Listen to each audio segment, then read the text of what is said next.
Yeah, it's we're back. We're back, ladies and gentlemen. Properly back this time. Let me actually unpause the timer so we're properly back. We're so back. We're so back, ladies and gentlemen. We are so back. But yeah, this is the continent of Illyria. Though some of you may be familiar with it, the histories and tales that kind of fit the entirety of the continent has a very lengthy story. Though the majority of them have an impact on this current tale we're about to tell, but they're just not as interesting when they're not being played live. And that's what we're here for. Sorry. But we find ourselves in the city of Ardalan, known as the Waterbound City. A beautiful city that is kind of offset off of the main coast of the southern expanse. Though a lot of people would consider it to be very close to the Midlands, it is actually still separated by the Saliard Range, and as such, it does belong to the south.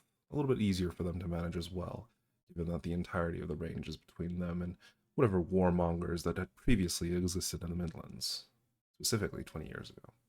But a lot of the warmongering had gone away with the death of, or disappearance of Emperor Pentagast approximately 20 years ago in 453 AD, or sorry, yeah, 453 AD. The city of Umber had managed to free itself and kind of allocate itself as its own free city state within the areas all around. There are many who claim Ardalan to be a city state as well, though technically it is still under the purview of the Grand Matriarch of the South. But no matter. The Midlands itself kind of separated itself back into a pre-Emperor Pentagast or pre-Empire timeline, where the East now mainly resides under the control of Freereach and the council members, creating the Republic of the Midlands, and the West is mainly controlled by that of Melagast and one Arthur Van Bloom that had recently returned um, under strange circumstances, given that he has seemed to de-age approximately 60, 70 years compared to what he had been like previously when he was last seen. But our little tale begins in a little bit more zoomed in area in the city of Ardalan, where one slightly peeved Darcy Lectus is currently speaking with a very tall and kind of elegant woman within her study. Darcy, you had been recently kind of called over by one Raylana Roseward into the District of Magic, and you've done some business here and there with the various different trade lords, but you do know that Raylana is the trade lord of commerce, specifically kind of managing the ins and outs of the various different things of exports, of imports, all throughout the city of Ardalan. Um, she doesn't typically handle a lot of business on her own. She has a lot of people who work for her who does that instead. But you've been called personally because she knew that a package, or sorry, a series of kind of your goods that were bound for free reach, having been purchased by some lords, was quite important and honestly quite an expensive uh, export for you. And she had actually called you to speak on it personally. You weren't sure exactly what the details of it were. The messenger had essentially said, "You're being summoned. You don't have to go, but it would be good to go." Was there anything that you wanted to prep before you got within her actual office?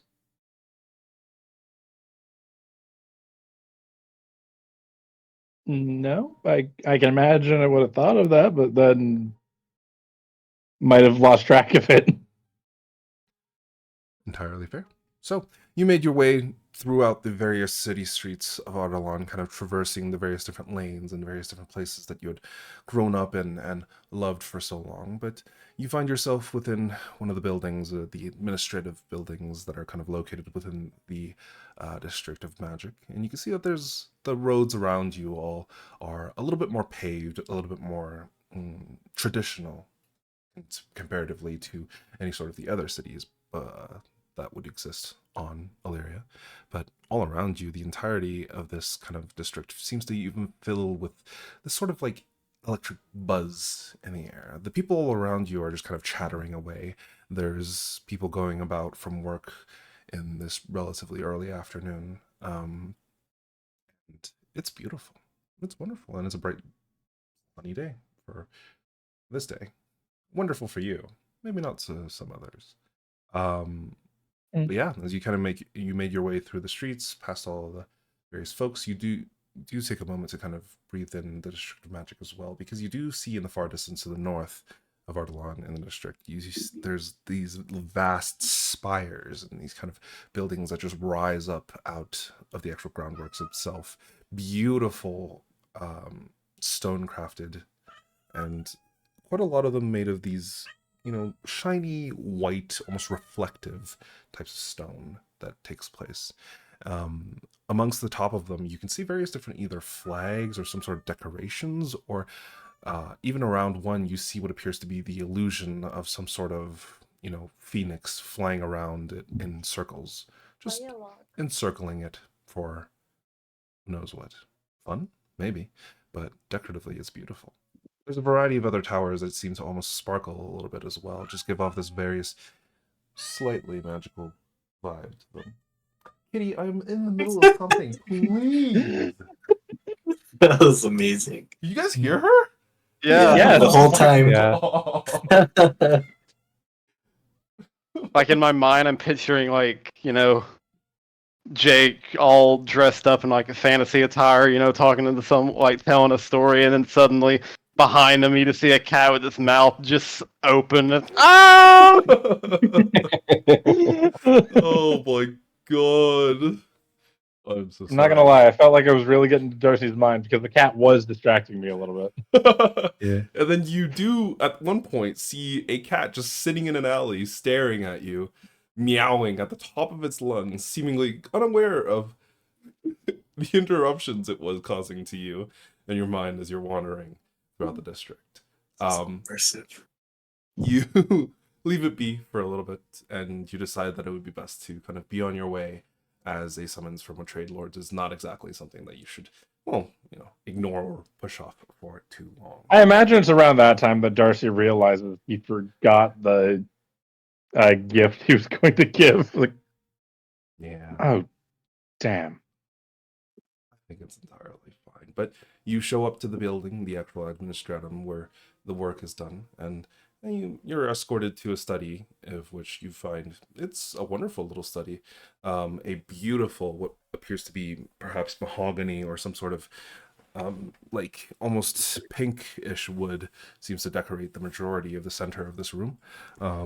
There's bookshelves on either side with a large window just to the back of it, which kind of glances out towards the rest of the district, and you can see just it's quite nice. It's maybe 6, 7 floors up, and you can glance around and just enjoy the view, at least for a little bit.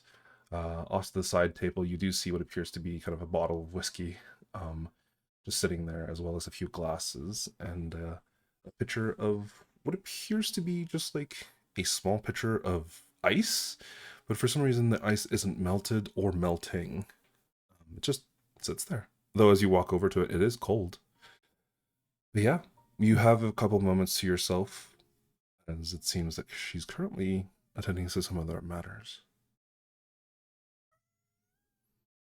Darcy, more or less, Darcy is interested partially by the table, like the materials it's made from currently. Give me the first check of the game. Give me a woodcarver's tools check with specifically investigation. Mm-hmm. Da, da, da,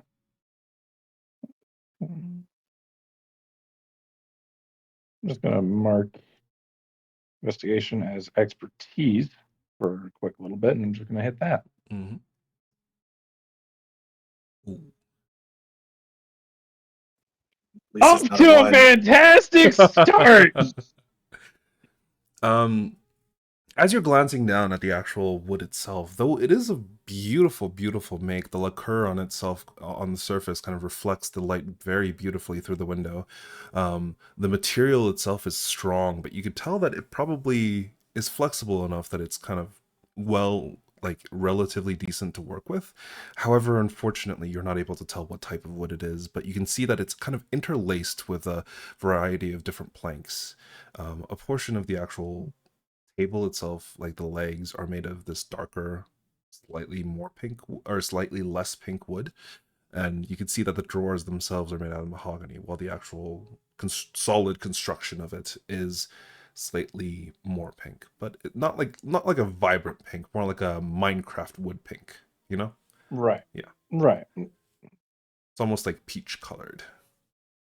But yeah, you stand there and kind of just inspect the table, and though it's quite nice, you get lost in it, and time passes by. A couple of minutes fade away before you kind of look up. The door opens, and a cat walks in. No, I'm kidding.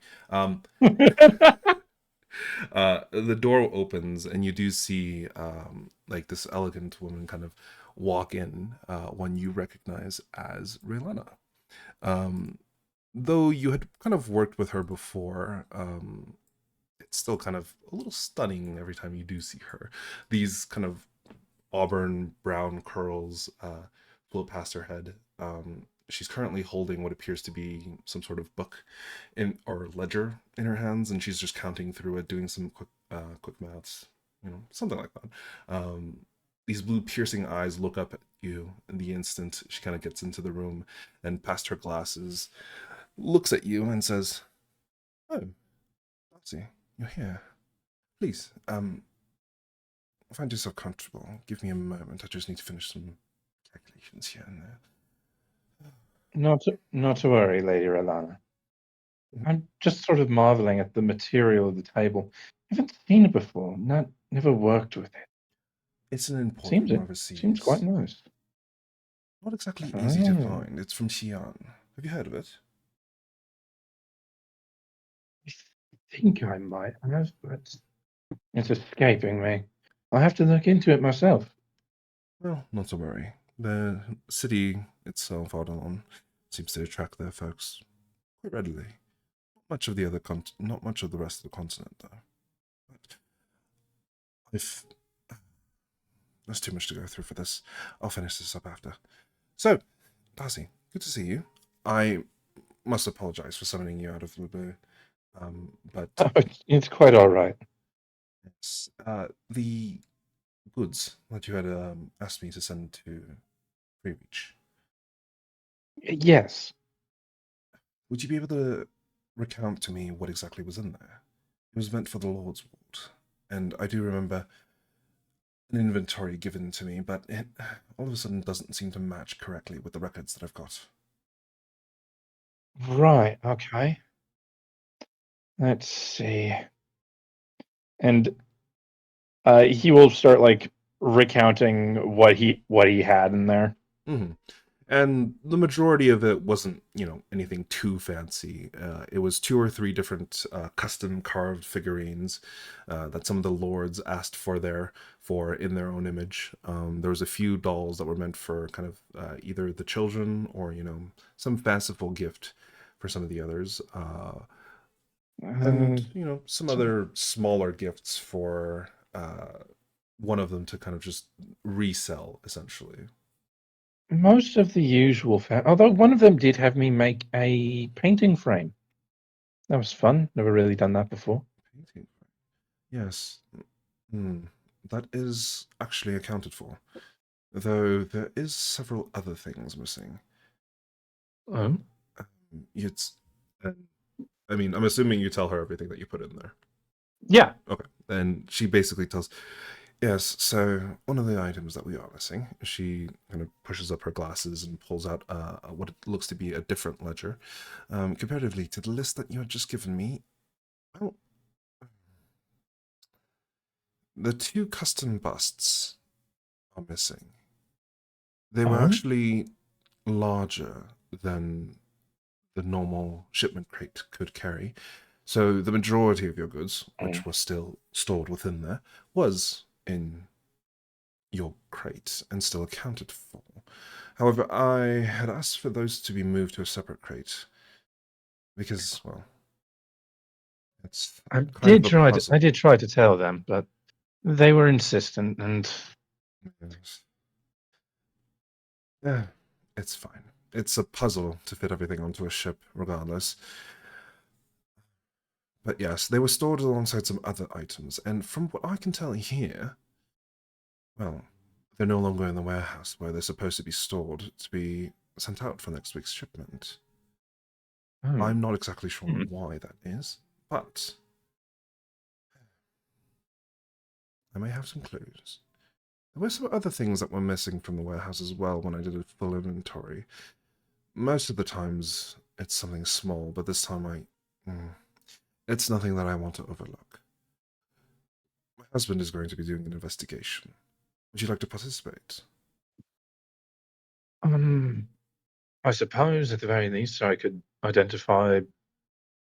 I'm familiar enough with the markings on the crate, and Yes. it probably wouldn't be a bad idea to have someone with that. Well, and if I'm remembering your husband exactly, if things get rough, he'll be good to have around. That he will. Lord Syraxis will be here in just a moment, but for now, I just wanted to inform you to ensure you that we are doing everything in our power to recover this, and this investigation is going to be a part of it. And I'm sure. At the absolute worst, I simply need to issue a small refund to the clients and recarve them. I still have the notes. Yes, that would be good. Some more time, I suppose it'll take, but Maybe I'll I'm- give them a small freebie as a means of apology. you are too kind. I don't do my work for purely for the money. Well, I do it for the craft. you should try it sometime. I think you'd earn a much better coin than you would at this current moment. Not that I'm saying you're living beneath your means. It seems you're quite happy, right? Mhm. I can run my shop. I can purchase my materials. I can make people happy. That's good. It's always excellent to hear. Have you been feeling all right?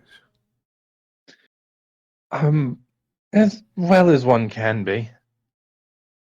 My travels a while back are still holding on me. I see. Well, traveling is a bit of a dangerous sort, and Lord knows. And she kind of makes a face where she rolls her eyes ever so slightly, but she adjusts her glasses once more, puts down the ledger, and kind of sits down at the actual desk itself. If you wouldn't mind, there'll be a couple more minutes until they're here, but I'll wait until the rest of them are here before I give them the full rundown of everything. It'll be easier. I don't want to repeat myself. Oh, there's going to be more. Well, it's been a bit of an actual investigation. I required a bit of an actual set of people who had skills. So, yes. I've gotten some All right. references from others, and some of them are interesting. There's one who's the son of quite 2 famous explorers. Are you aware of them? Maybe if I give you a name. Rebecca Brassport. Oh, no, that's the wrong one. Sorry. Do you know anything of a tabaxi named Kyla? I'll roll a history You if can give that's me a okay. history check. No idea who that is. You have Unfortunately, clue. not. Unfortunately, explorers and adventurers were never my focus in my studies. Entirely fair. Woodworking is probably a much more interesting topic than a lot of the adventures that adventurers get up to. The things they do for fun, or risking their lives and all that, I can't stand by it. I think it's idiotic. But who am I to say no? Some of it's terrifying. Absolutely. Have you been on an adventure before? Whilst I was traveling, I did meet a few of the adventurous sort. Hmm. Oh, what interesting folks they are. One was utterly convinced he was never going to die. Oh. Did he die? Very nearly, on several occasions. Well, sounds like he didn't die in the end. Or at least in the He was period that you knew him. he was only right on a technicality, I suppose. Oh, that's how I earn all my coin. But at this moment, Syraxis, you do actually walk into the study as you had been summoned by your wonderful wife to kind of speak over a bit of a investigation that she's currently conducting, which required perhaps some muscle and perhaps some brains. But you walk into the room. If Darcy, you could describe yourself to Syraxis as to what he sees when he enters the room. When Syraxis enters the room, speaking to his wife, he would see but a sort of stooped over, standing about 5'7" half elf, sort of pale complexion, bags under his eye, looking relatively tired, of of a relatively cheerful expression. His hair is long, curly, sort of going past his shoulder blades, and currently kept in a ponytail right now, Mm. of a sort of deep brown color, but you can see threads of silvery gray mixed in. Mm. And currently, he also has a slight scarf around his neck. But this is Raylena. If you wanted to take a look at the picture.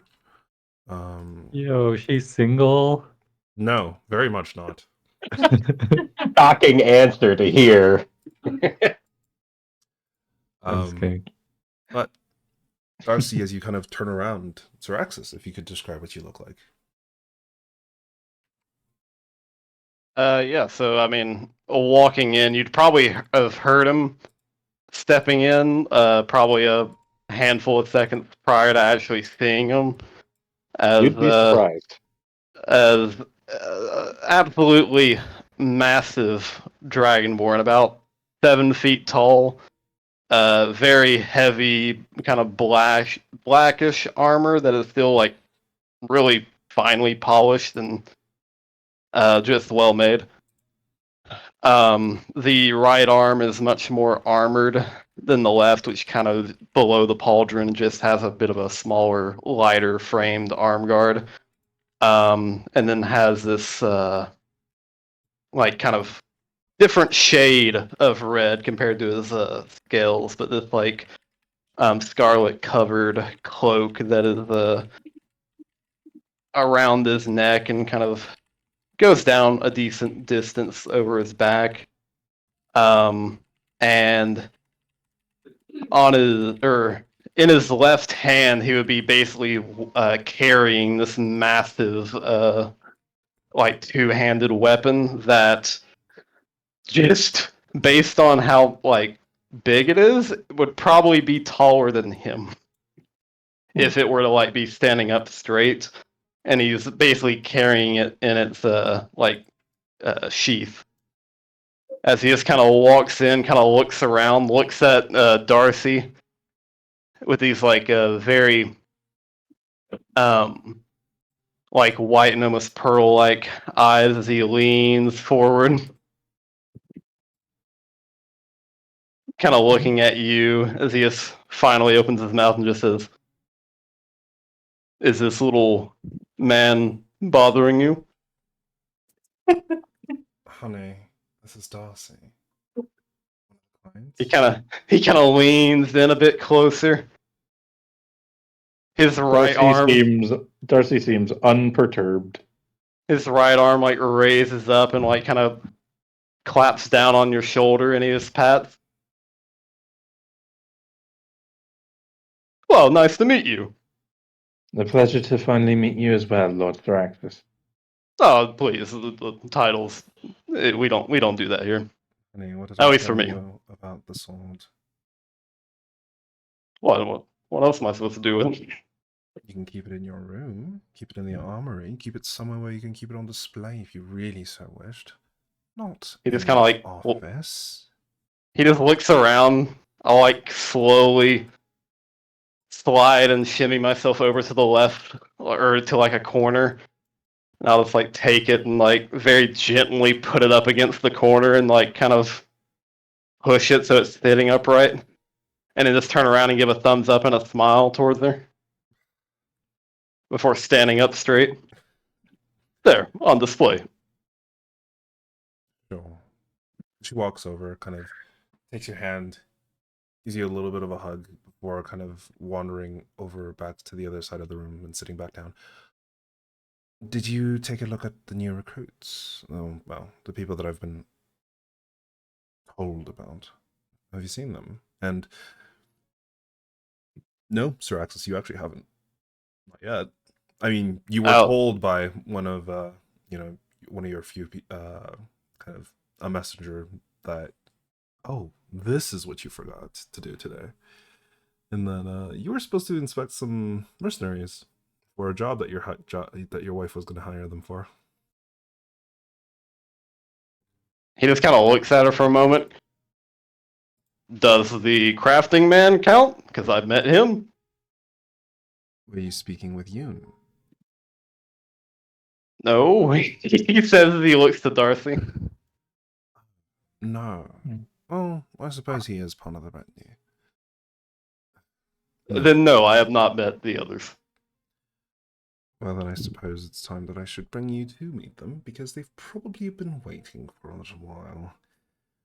Oh, well. Yes, Reginald and I we were finishing up his training for the day. Very eventful. Is he doing well? Yeah, he's doing all right. Is he still not able to hold a greatsword properly? He's sticking with the lighter weapons for now. He is strong, but he's not quite that strong. He's not me. He's not me level of strong. Well, he's still a very tiny man. Oh, he's relatively speaking. He'll grow into it, I'm sure. And she kind of takes both of you and begins to lead you out. Meanwhile, an entirely separate portion of, well, probably a very similar area in the District of Magic. Eclipse. You had been kind of just wandering about the Midlands, and you'd heard about job opportunities or just kind of like various different rumors, things that you would have been following. What would you have been doing that led you to Ardalon?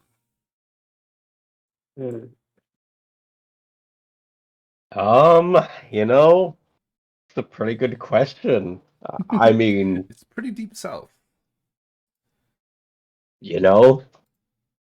Probably just looking anywhere he can. So, probably just curious if he hears anything down here. Just wandering, specifically looking for them still? Yeah.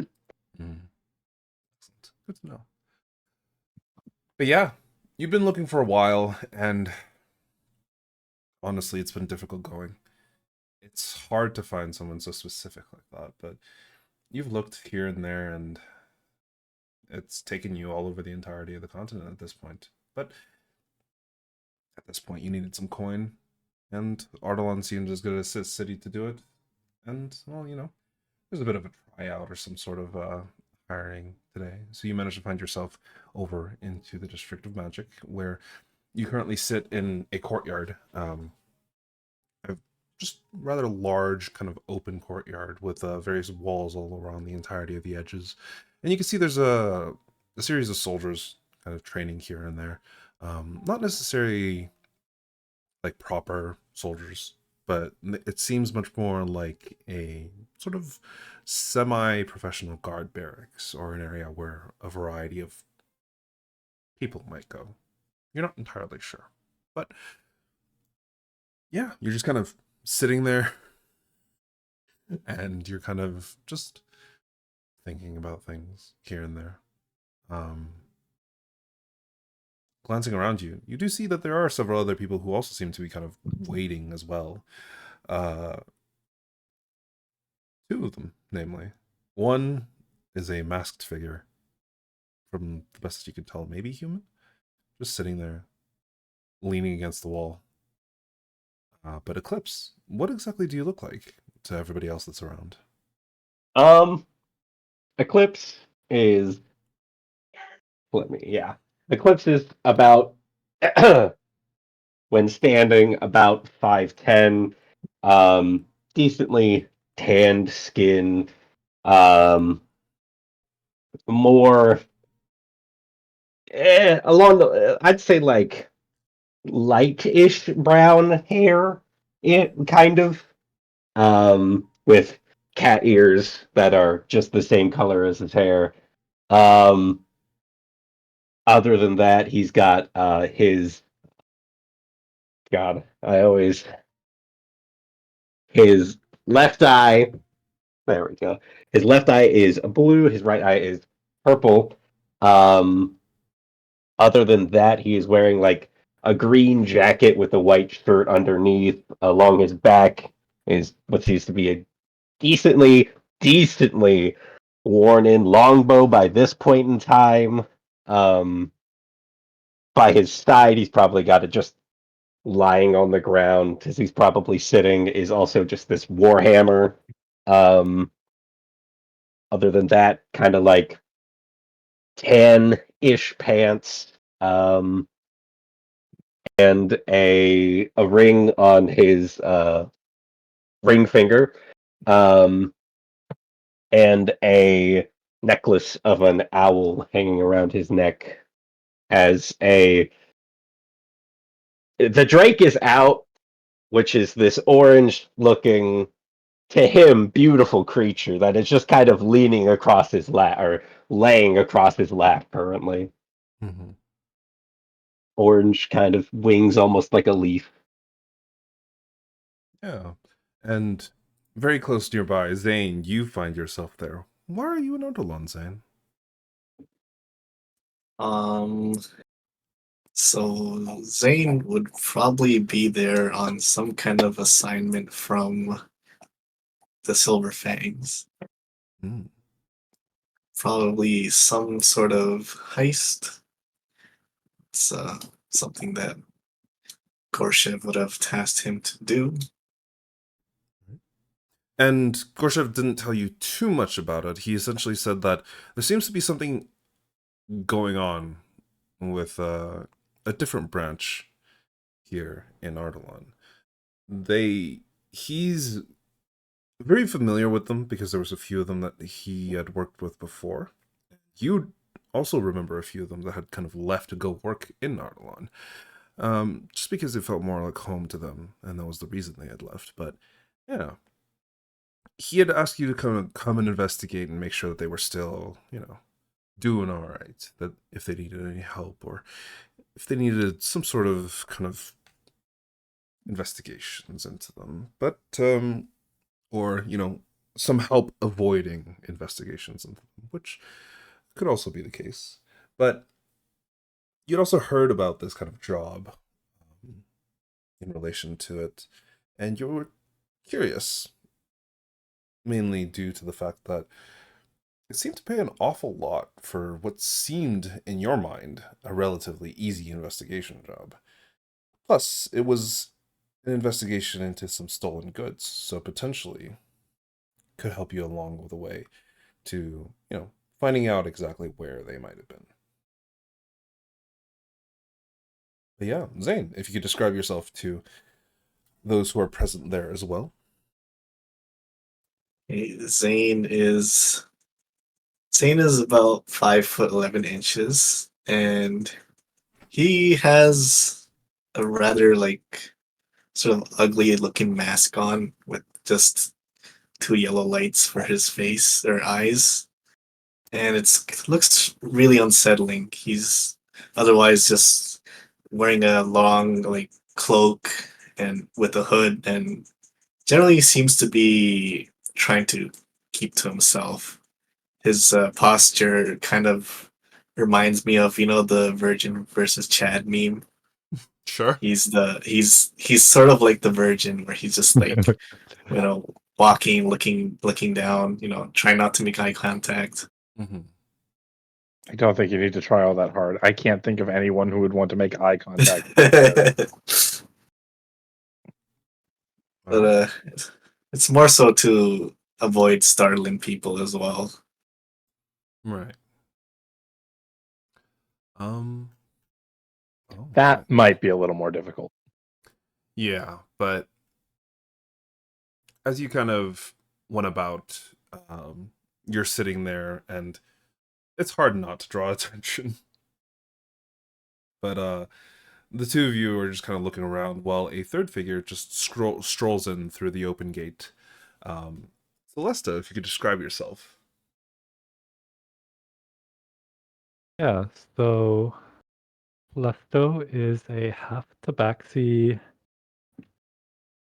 person with bright red hair, and matching that is bright red armor. So his armor, it's different from regular, like, plate armor or half plate. It has a lot of magical inscriptions on it. So you think it's like magical type armor. But it's a bit different. He has like this big boy extrovert energy. You just see him like walking happy, chatting with random people.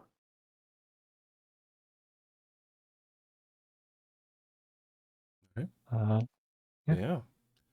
Yeah. Same thing, Celesta. You were on the lookout for, any sort of clues, but you're also just out and about, exploring and venturing.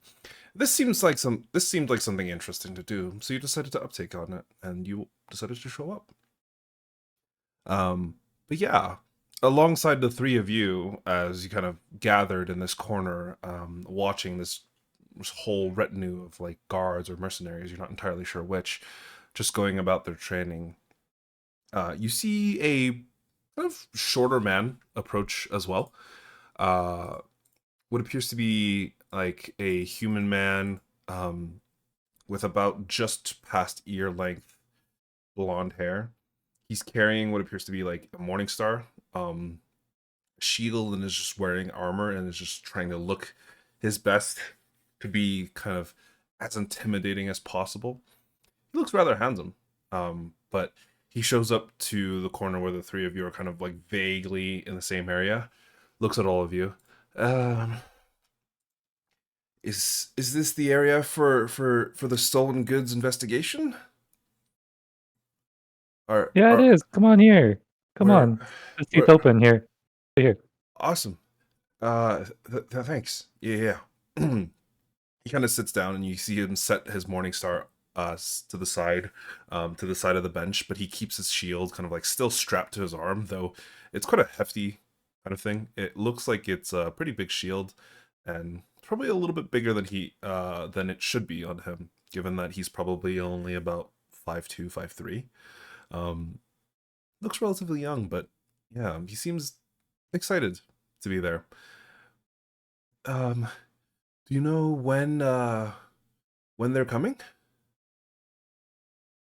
Yeah, I'm sure they'll be here. It's only. I bet it's only a few hours, maybe. How long has it been? Well, they told us to meet here at around like early afternoon, right? So I don't. Am I early, or am I? I'm not late, am I? I look up. Is it like way past noon? With an estimation, give me just a nature check. Or Yeah. honestly, you could tell that it's probably about 2:15 right now. Very, very easy to tell. And you're like, yep, this is the exact time, 2:15. It's still considered early afternoon. He's probably fine. That's fine. Oh, nice shield. Oh, thanks. My aunt gave it to me. It was a gift. Let me take a. This looks like the classic. Where'd you get this? Uh, I, I'm not really sure. She brought it in, and kind of looking at the actual shield itself, it is well designed. It is intricate, and it's probably lighter than it already. Like it's as light as it possibly could get, while still being as useful as a normal shield. But he's still like he's not struggling to carry it, but you can tell that there is a weight in his arm.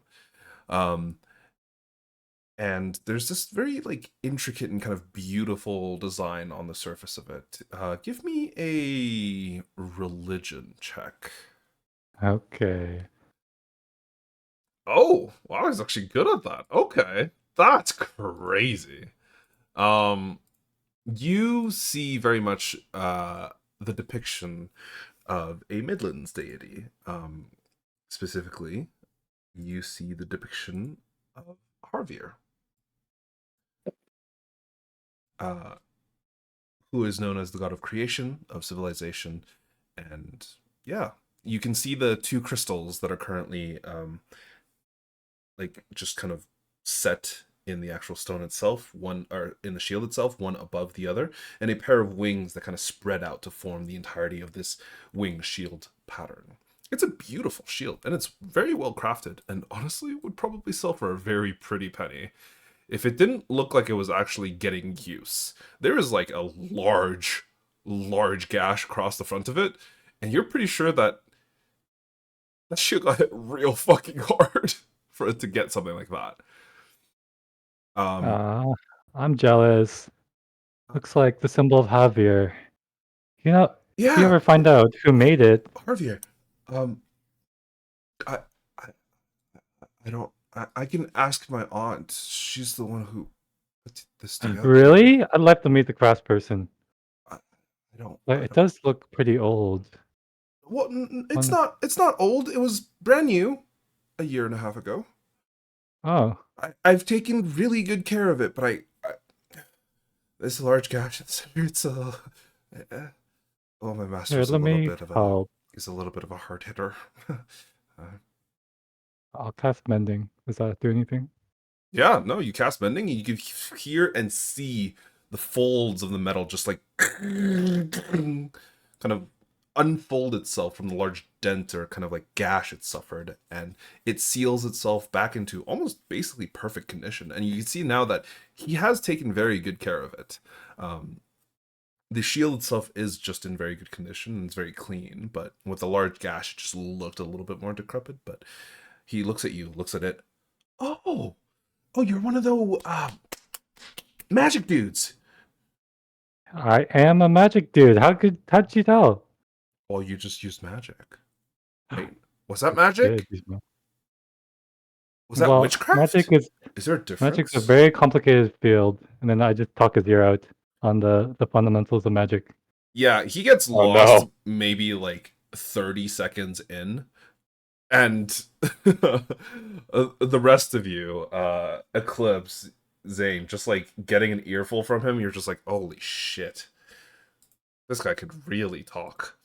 But thankfully, Absolutely. before too long, within the next 20-25 minutes, you do see three figures approach. Large, a very tall dragonborn, a relatively kind of slumped over human, and a woman that's a slightly slumped over human man, and a quite tall woman who's elegant half kind of, elf. sorry, Half elf. half elf, sorry. With the hair he kind of looks like a human from a distance, but with a human woman kind of like trailing them very slightly, kind of almost pushing both of them in your direction. But Syraxis, Darcy, you kind of got a very brief laydown of what essentially had happened. Is that she had requested for a few people to be kind of found for a job, and it was your job to evaluate them and determine if they were kind of well enough for handling this investigation. Because it wasn't just those items that were missing, there was some other items as well, but she was going to give you the details later. So Raxus, you were actually already aware of what items went missing. I will. Is there any point in keeping? You know what? I'll just tell you. But basically, what had happened is that there was a set of shipments that were bound for Free Reach. Your wife specifically had a box, kind of almost like commissioned, basically, to be sent to Free Reach, because there was a contract previously where a dragon got killed. A lesser dragon, and some of the bones and kind of remains were sold to your wife as a part of a research project that one of her friends in Free Reach had wanted. And she had attempted to send that over, and unfortunately, it seemed that the warehouse got ransacked, and that was one of the main crates that were taken. There was also a few others that were taken, but that was like the most kind of quote-unquote problematic items that was taken. Yeah. As you guys kind of... Oh, sorry, go ahead. Does this relate to like what Gorshev would send me for? No, you have no idea. Okay. He had specifically wanted you to check in on the group here, just to make sure that they were, doing okay, because they were supposed to send some sort of payments, and like, not necessarily tributes, but more like payments in the form of information up to Free Reach, but they hadn't been able to send that. So I don't know anything about these stolen goods either. No, you have no idea. But yeah, the group is kind of gathered, and in front of you, Syraxis, you do see gathered amongst these three strangers is Reggie. Reggie is sitting there you are. He's kind of like holding his shield, and surprisingly, the large gash that you had created just a couple of weeks before is completely gone. You know how he had tried his best to kind of remove it, but you were like, yeah, this is a kind of like a teaching point to him. But he still tried to remove it. Yeah, I kind of like, at first my eyes kind of run over it, and I like kind of wave to him before I like do a double take back at it. Hey, Master. That guy, he removed the dent in the shield. He removed the big scratch. He do magic stuff. Who's he pointing at? He's pointing at Celesto, the I wave. one of the half the Baxes. I- How I tall make is he? How tall is Celesto? I'm sitting down, but how tall is he? Reggie is like 5'3", 5'2". 5'10". Yeah, he kind of looks at Celesto and kind of like walks forward, does like a look back at the shield, and then back to you. So you're magic then? Well, I specifically am not magic, but I am able to use magic. Yes. There's a difference. Oh, there's a big difference. And then he starts to ramble off. He kind of looks at the ears and says, "Okay, Catman." He just kind of like pats him on the head before kind of like looking over the other two or the others. Mm-hmm. And you see, you do see two other figures there, and you are aware that there's there is a fourth figure, but you're pretty sure he's currently not out in the open, given how sunny it is. Yeah, and especially I'll since kind of like you were the one who invited them. I kind of look at the masked guy and just is there a reason you're wearing the He kind of like taps his face. If that's offensive, I don't mean anything by it. That's just we don't see a lot of that here.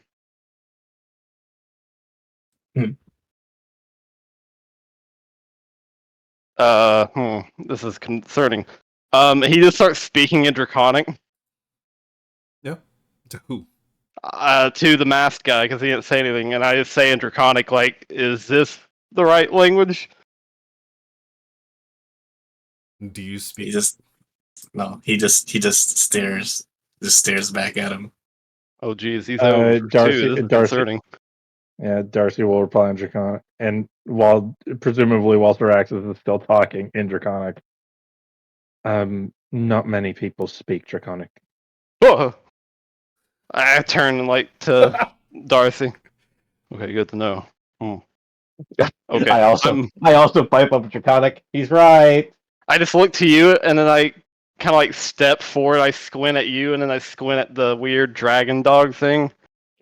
I just kind of begin to walk towards it as like I lean forward a bit, looking at the dragon dog, and I just go, "And who is this little guy?" I walk over to him. Well, this is Autumn. Call it that, the wings are kind of like autumn leaves. I figured it was a little bit, I just like as know. you're talking, I get down like on my knees, and I'm like petting it. It's but like yeah. it's like a giant dragon version of Scarlet's cat. This is. I just like look at it and then look at Raylana. I mean, it's Yes. probably like an extra 150 pounds, but it's still kind of the same thing. It's like the same color, I suppose. How large is Autumn? Autumn is about 3 feet tall. Oh yeah. Okay. Then yeah, definitely. See, it's like a And giant. Autumn is a small creature for now. Yeah. It's like a giant version of Scarlet's cat. This is amazing. you see Raylana take a look at the dragon before taking a look back at you. You know, it's not exactly common that we see dragon tamers. Not exactly from anywhere near here, so Oh, you're from the north. yeah. You see her eyes kind of briefly rest on the pendant that you have around your neck before looking up. Well, welcome to the south. It's probably a bit warmer than you expected, isn't it? Yeah, it takes a little bit of getting used to, but I'm surviving so far. Managed to That's very good to hear. mostly walk my way all the way down. Your You walked. your accent is very peculiar. Well, I've Northerners. I just say as I pat the dragon creature. What a fine little creature. Though I will admit, not everyone in these parts shares my I propensity know. for. Okay, I well, know. just so you're aware, we might need to get a very big like. He just does like a hand motion around it, like cloak something. You do see I that. mean, Go ahead. if you can find something that can let me like transport her at all, that would be great. But I can make her disappear. I just prefer Jeez, not we're not to. going to that harsh of extremes No, now, are we? she doesn't die. She's magical. Oh, It's Wait, like hold- the what- concept hold of on. Just turn around, look It's like- around at both of you. I imagine it's similar to the concept of a familiar. Yeah, kind oh, of. so like arcane magic. More nature based, really. Thraxus's face just kind of like stops the like kind of joyous look and just looks at you. Not really much of a magic person. Kind of like the only thing that helps. Though I do love her company. That she's around me all the time. He just takes a step back from her. You see Reggie look up. Well, I think they're wonderful. A little terrifying, but super cute. Yep. Are you implying that all draconic creatures are terrifying, Reggie? I just lean over him. Yes. It's probably for the best. Huh. Yes, you are correct, Reggie. I have to pat him on the back. You see Yes, him draconic just creature. start like shaking ever so slightly. But yes. Well, a fine group we've got here. For now, I will be referring to you as Crafting Man. I say, looking at Darcy. You are Catman. I say at Eclipse. You, I say to the other Catman. Oh, that's We beautiful. will call you. He has pink hair, right? Like Uh, red-ish. Red. We're going to call you Pinky. And then you are Masked Man. Survive a week, and I'll learn your names. Darcy, I'm just kidding. I pat Darcy on the back. That's fine. 2 weeks. Darcy looks over at Rolana. I see why he's not so much a public face. No, but he's wonderful still. Trust me. He gets better. No, he's charismatic. In other ways, I yes. don't know. Don't call me that. I don't know what that means. Dear, you're supposed to be evaluating them to ensure that they're capable of this investigation. Oh yes. Yes. Sorry. Oh, okay. You Craftman. What's your Danny. Darcy, Darcy. Yes, I knew that. I was testing you. You see, part of the evaluation. What are you capable of outside of crafting things? I have a limited knowledge of bardic magic.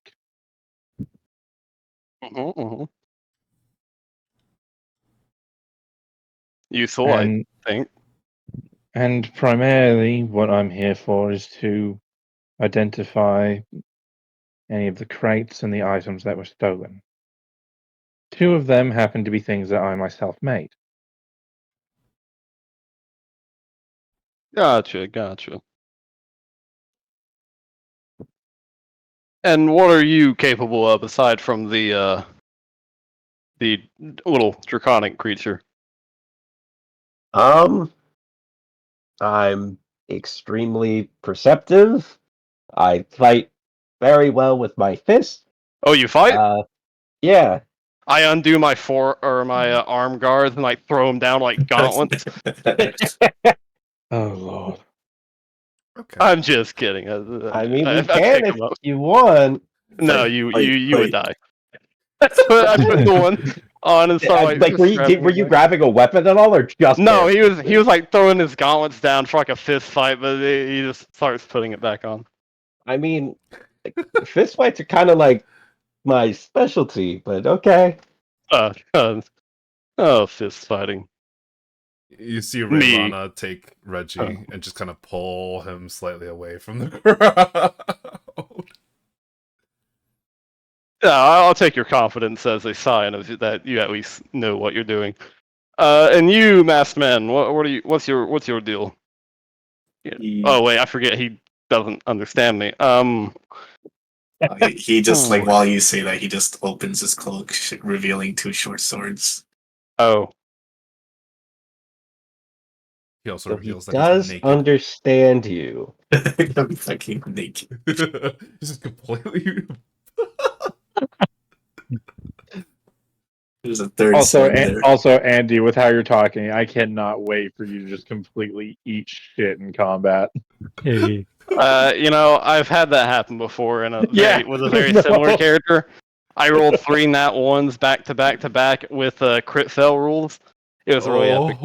By the way, I forgot to say, Robert, congrats on the first net 1 of the game. Hey! Yeah, literally the second roll. I got it out of the way early. You all are welcome. That's foreboding. That's crazy. But yes, no, I suppose I suppose our trip will be relatively eventful enough to gauge everyone's strengths and weaknesses. Okay. Well, then here's some of the other details. Essentially, what had been stolen is from one of my warehouses. The warehouse itself is located on the edge of the District of Love, an area that's a little bit less well traversed. But, suppose I haven't done introductions yet. I'm Renana. I'm to be the person who is hiring all of you to do this work. This is my husband, Soraxis. Say hello. Hi, hello. Oh wait, we're getting paid for this? I say as I look to her. You get paid to be anywhere, basically, yes. Oh yeah, I Except forget for about the that. instances where you're supposed to not be where you're supposed to be.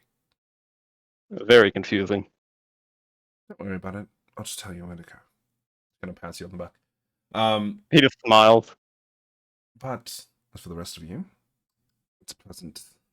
I am one of the trade lords of Avalon, and typically I don't really, go about doing my own business. But today calls for a bit of an exception because one of my goods were stolen, and some things that were quite valuable, in the thousands of gold. Which is why I've hired, at the very least, some people who are quite capable, and some people who seem quite capable, to do a bit of an investigation into the missing items. Yeah, that actually does remind me. Where's my +1? I say, looking around. I believe he's currently resting in an area that's not quite here in the middle of the daylight. I kind of look up. Oh yeah, that'll do it, doesn't it? Yes, probably not the best for him. I'm sure someone can catch him up to speed later. That's you. Oh, as she says that, he like pulls out a small, like a small little paper and just starts like pulls out a pen and is like, okay, hold on. And he'll start taking notes of everything she says. Like, oh no. I wasn't aware this would be my job. Oh no. You hear him mutter. He's just like, oh, where's Ewan when you need him? Just starts writing everything down. You do see that Reggie has like already taken out a notepad. Don't worry. Oh, sir. thank you. I got it. Thank you, young Reggie. I got it. Yeah. And he continues like scribbling stuff down. Yeah, and she kind of continues on. The warehouse is typically quite closed off. All the entrances are locked. There isn't anybody who really does business in the area, except for those who are, well, supposed to.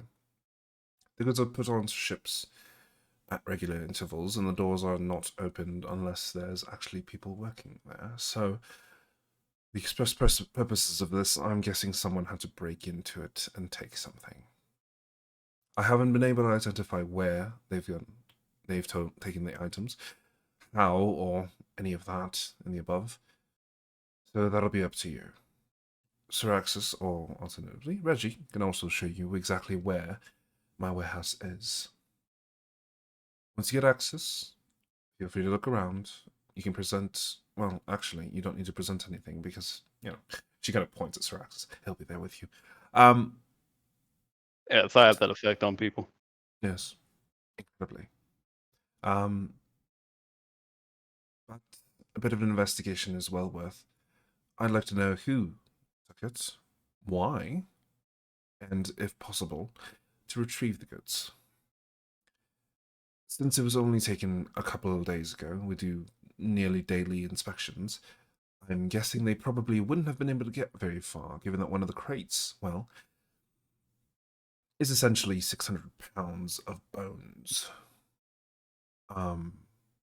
Because that is exactly what it is. Bones. Dragon bones, to be precise. A lesser dragon was slain as a contract from another one of my friends, and I purchased some of them for a scholar friend of mine in Free Reach that wanted to study them more.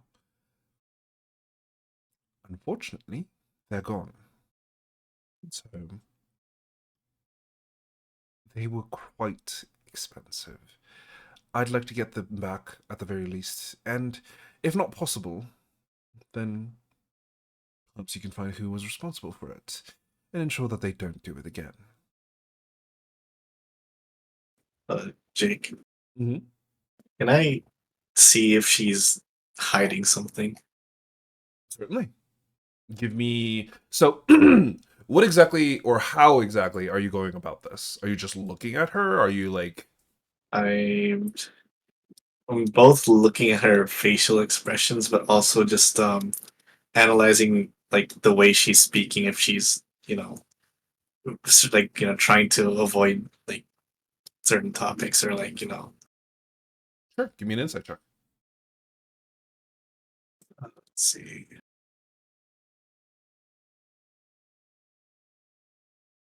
From the best that you can tell, there's nothing that she's really trying to hide explicitly. It's difficult to tell because she has a very composed facial expression, and a lot of the kind of intonations and words that she's using are carefully chosen. Not necessarily in the way that she's trying to avoid anything, but in the way that she's kind of carefully choosing them because she wants to make sure that all the information is getting to you. At least as far as you're aware. Let me see if my weakness kicked in here. Yes, let's see. So to get minus Your 3 what? to that check, it's a 4. The DC minus is 3? the DC is 14, I believe so. 10 or more. Yeah, my weakness is triggered. Oh, okay. Nice. Wow, that was fast. He just turns Holy misogynistic. No, no. I think it'll be fine, maybe. That was fucking fast. I think that's record time for a weakness Yeah, I kicking don't, in. I think we've seen a weakness trigger She's in also the first hour. just also on a side note, she's not an elf. She's human. Oh, I thought you said it's half elf. That's Darcy. Darcy's a half elf. Oh, okay, never mind. Whoops. Yeah, no, Ignore that. I Ignore was that. like, I don't think your thing should have triggered. Like the other one, yeah, but not. Oh, Not my that one. racism Oh, hasn't man. kicked him yet. This racist guy. Well, that's not true. Your second weakness did kick in. You should have taken a -1 to that. If we're ever in a situation like this and you hear me say, "Hey Jake, does my weakness kick in?" You all should be very terrified. Let's just say some of Something your very weaknesses. bad Yes. just happened. You'll be fine, maybe. Yeah, but no, from the best that you can tell, she doesn't seem to be hiding anything. But she kind of continues onwards. Yeah. And of course, you'll be duly paid. The cost increase or the actual price increases should you be able to find and complete all of the objectives, which was mainly find the goods, return the goods, and find who is responsible and make sure that they are no longer, responsible. I would like to state that by that I do mean capture them, not kill. Is that clear? I want us She said, "Is that clear?" Just shrugs. There's a thumbs up.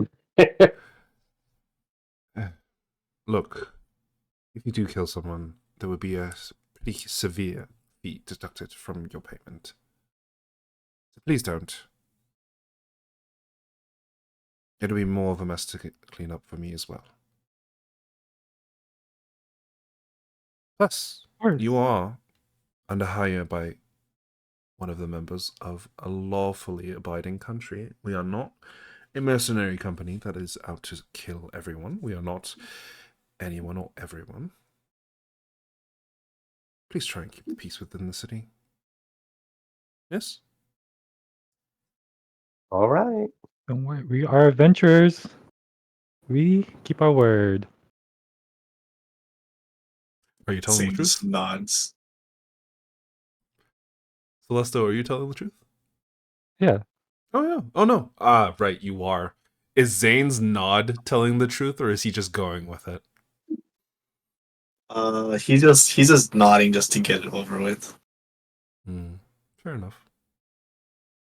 But yeah. She kind of has a little bit of a sigh of relief. Huh. Sir Axis, my dear, Yes. keep him in check, please. Oh, I shall. Excellent.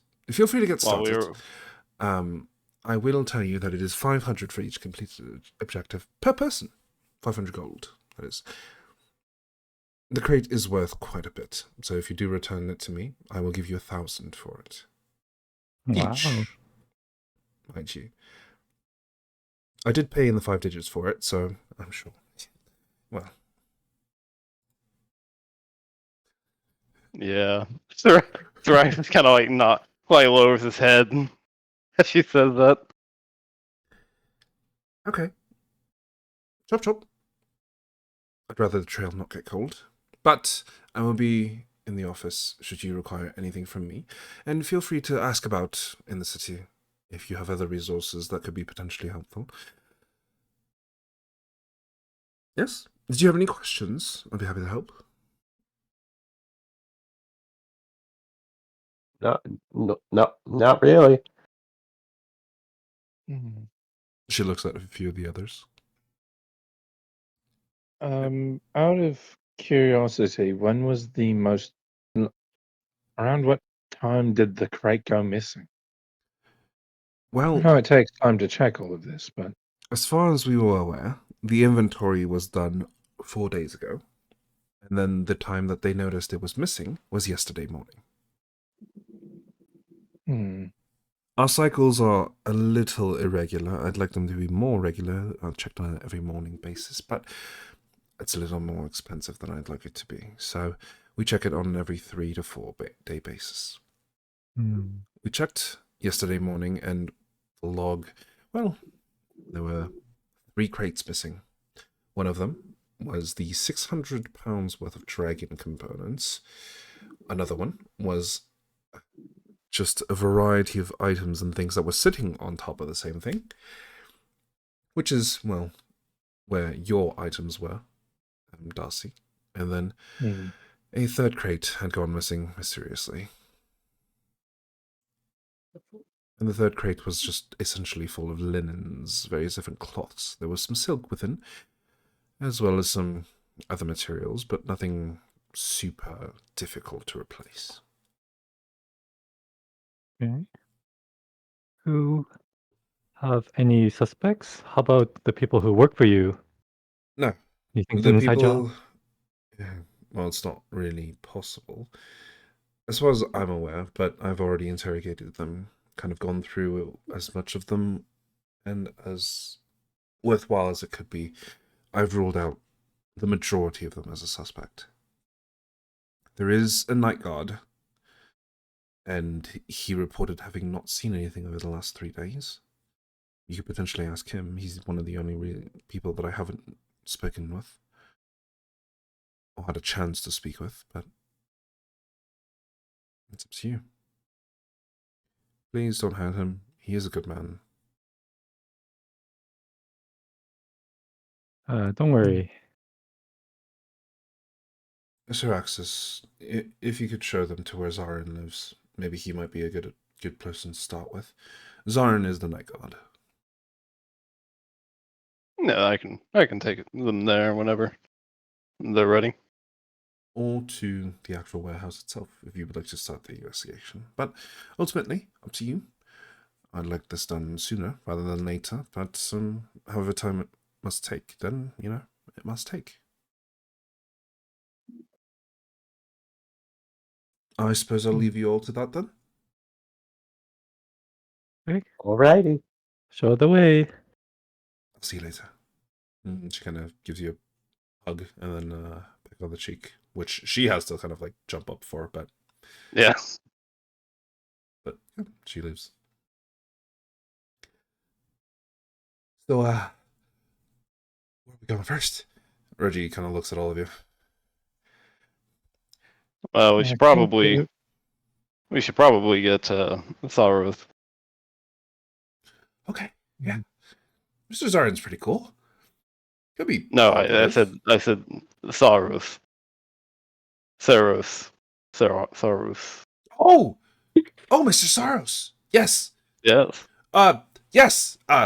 Follow me. I actually know where he is. Come. Before we leave, Oh my where's God, the he can talk. warehouse? Yes, I can speak. I just have no reason to. Where's the warehouse? In the District mean- of Love? Yeah, so we're that way. We can go stop by on the way there. While you are interrogating this man, I would like to investigate the scene of the crime. The guard is presumably at at least nearby the warehouse. But they're talking about finding someone else. Not related. Going to be working with us. Yes? Yeah, it's a friend of mine. I'd And like plus, to Oh. examine the evidence while it's fresh. well, I I mean, we can. think We can- I know where the warehouse is. I can guide them there if you want to go and retrieve your friend. I suppose as long as you don't do anything drastic, we can pick him up and then meet you all at the warehouse, and then I suppose from there we can probably speak to the guard that she mentioned. Do we need any specific like phrases that people know? Do people know we're coming, or are they only supposed to let us in because you're there? Well, they'll only probably let you in with me around.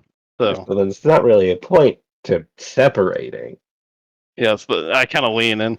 It'll let the masked man feel better about what he's You doing. know, you might be right. And plus, if he's, I mean, no offense, I don't even know what he looks like. Did Rolana give us any sort of like missive that would allow us access? No. She pointed at her husband. And so I'll continue with Eclipse here and just say, and plus, if he tries to do anything shady, then we'll be able to suss out that he's not fit for this job pretty early on. Alright, I mean, if you don't mind, I think I'll just go with you. That's probably the wise thing to do, but Yeah, so you know what? It's fine. We'll all just go together. We will. I promise. It is on the way there. We will pick up our final member, and then we will go from there. Mr. Saros is like 2 buildings down. Yeah, it's literally like I just kind of point over to like the left. It's literally right over there. It's like the barracks that is literally almost next door to the training grounds. But you see Reggie kind of lead the way, walks in through the door, and you kind of walk in to one of the side rooms of the barracks, which is honestly, surprisingly, just jet black inside. Mr. Saros? And Saros, you are in the room, you're just kind of sitting in the corner. Would it have been jet black, or would you have like lit a candle or something? Probably dark. Yeah. It's as dark Think as you it guys can wanna get. Sorry. Some new people.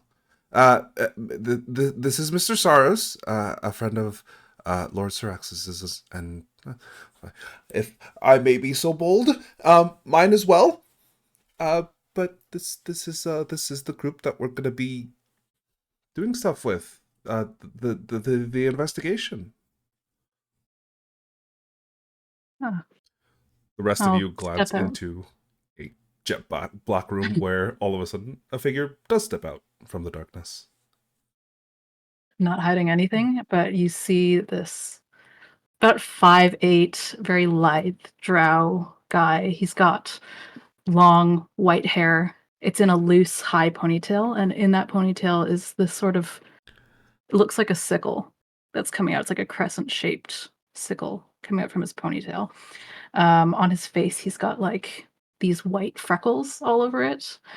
He's also got 2 really large scars. That one goes across his nose, one goes up from the side of his face. He's standing very straight and proper, but he's wearing pretty disheveled clothes, and he's got this big black cloak over his shoulders. And he's got really icy blue eyes. Just in case you guys haven't seen each other's character artworks, this is Darcy. Oh, hey, I know that guy. Classic. Hey, I know that guy. The last Oh, wow. Mr. Eclipse. I've seen that on FF14. Not exactly, but yeah. Close enough. This is Close enough. Celeste. That is basically FF14. That is Yeah. FF14. I was about It to is say, basically, I think that is. I stole Yeah. it from FF14. We have, of course, Mr. Saros. Very I should cool. say though, half of us do kind of already have our character arts on your Twitch stream, Jake. Oh, you do. Half of us, at least. Half of you, yes. I don't know how much Emily has completed for all of your arts. Just the 3. Sorry. No, it's all good. I was just curious because I had no idea. We have Mr. Siraxis, of course, and then we have Masked Zane. Mysterious. Probably the scariest one possible. Yes. You know, and whenever someone says Jack the Ripper, I picture something like that. honestly, yeah, that sounds about right. True. Also, well,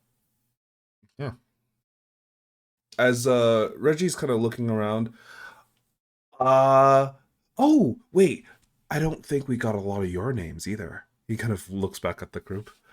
Oh yes, we skipped over that. Well, I mean, it's better that we do it now since we don't have to repeat ourselves. Yes, I'm Reggie. I Oh. I am Lord Siraxis' squire. I will be following around, and here. Yeah. Oh, man, I thought we were going by code names. Good. I was Why would mostly- we be going by code name? I was mostly joking. Oh. I see. Oh, can I get Shield Morningstar? No. Oh, okay. that's an unfortunate name. You do see that this is what Reggie looks like.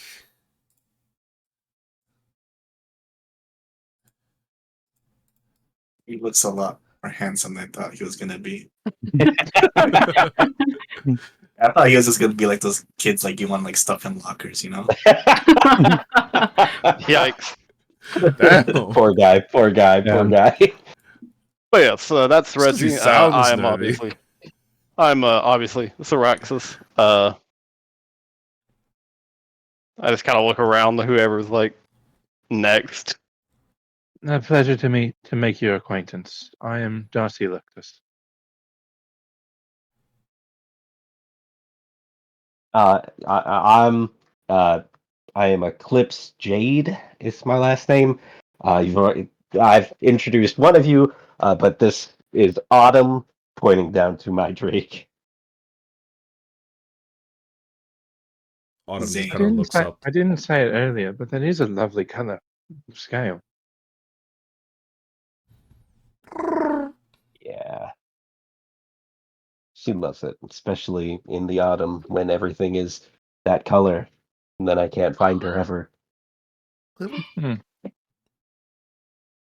Cyrus, a pleasure.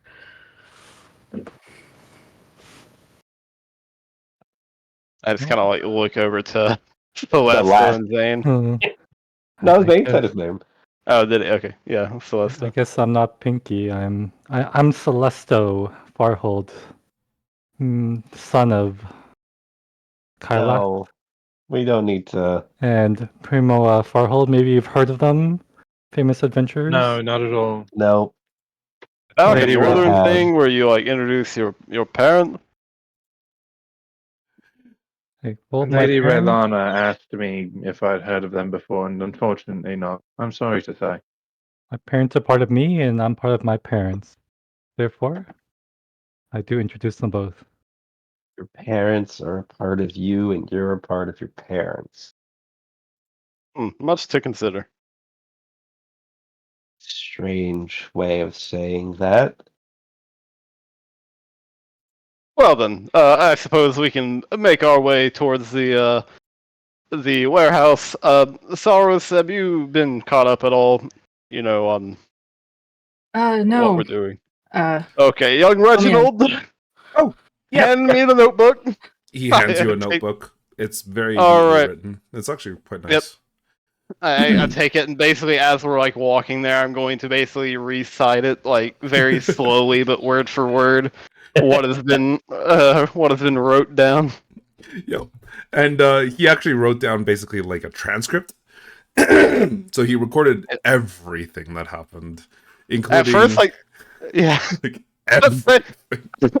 Sir probably doesn't notice, so he's straight up just saying like reading out like everyone's name followed by dialogue, and then after a moment he's like, "Oh, hold on."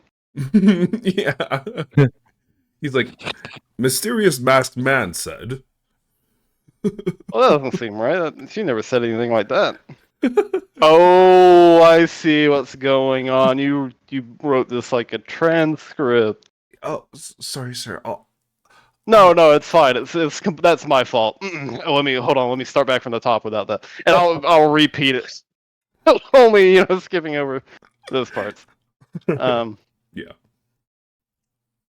It's basically the same. But yeah, sorry, so you're caught up to kind of what the situation is and what the entirety of the plan is. But basically, 3 boxes have gone missing.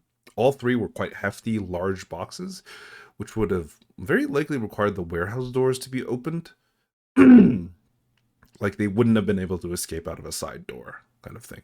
Mhm. But yeah. And you guys are tasked with investigating to find out what happened, where it is, how it got there, and whether you can find it or not. Yeah.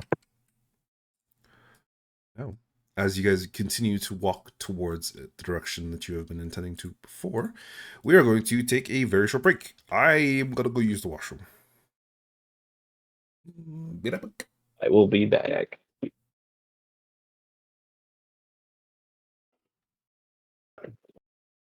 I thought I was gonna get discriminated against. Oh, it's Sooner. coming. Don't worry. The night is still so young. What a world, the giant dragon Darcy guy. really does not care what you are. You're a nice enough individual. I didn't think I would get to go a whole minute without discrimination, but here we are. By the way, rule number 1 of this group: no racism. Zane turns around. Racism is considered to be not very cash money, and the sentence for such a crime is death. I'm awful good, by the way.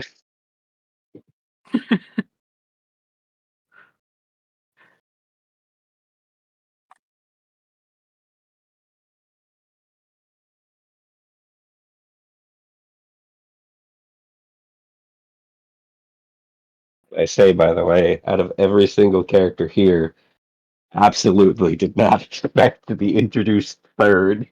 Thought I was going to be one of the last people. I wasn't expecting to be first. He's just mixing it up. Yeah. Actually, no, I just remembered. I was first the last time as well. He could be first the third think. time too. I'm pretty sure you were. All I know is I was introduced last time right before Emily was. Yep, and then you stalked me into an alley. Yep.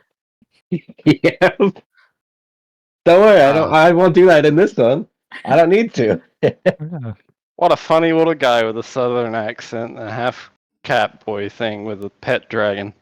Yeah, well, this funny little cat boy with a southern accent might just be his normal accent, while thick.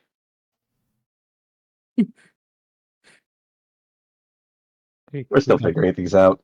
I was we got kind of two- planning for southern anyway, Well, so this works. We got two Yeah, I cat believe boys you per were team. talking to me, like not sure how you wanted Eclipse to sound, and your options were vaguely British, normal, or Southern.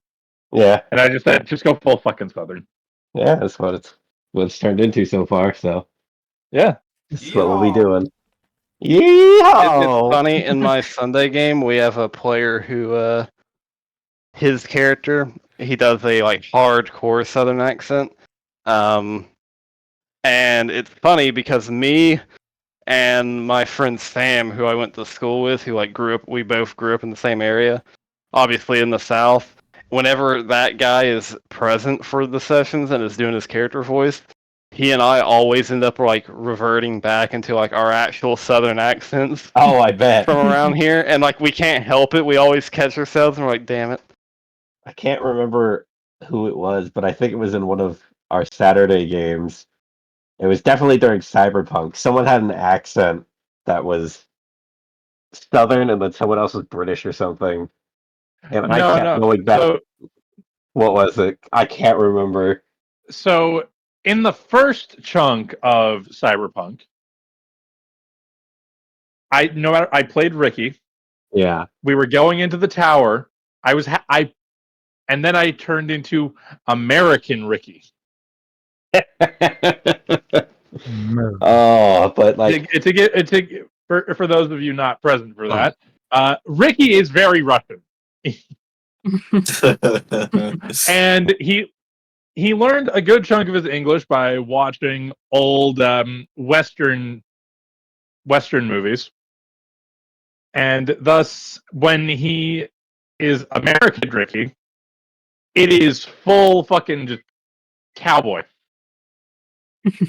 yeah, which And it is so causes me to starkly go different back. from how I'd been doing it. Causes me to go back immediately into cowboy, and I'm like, oh fuck.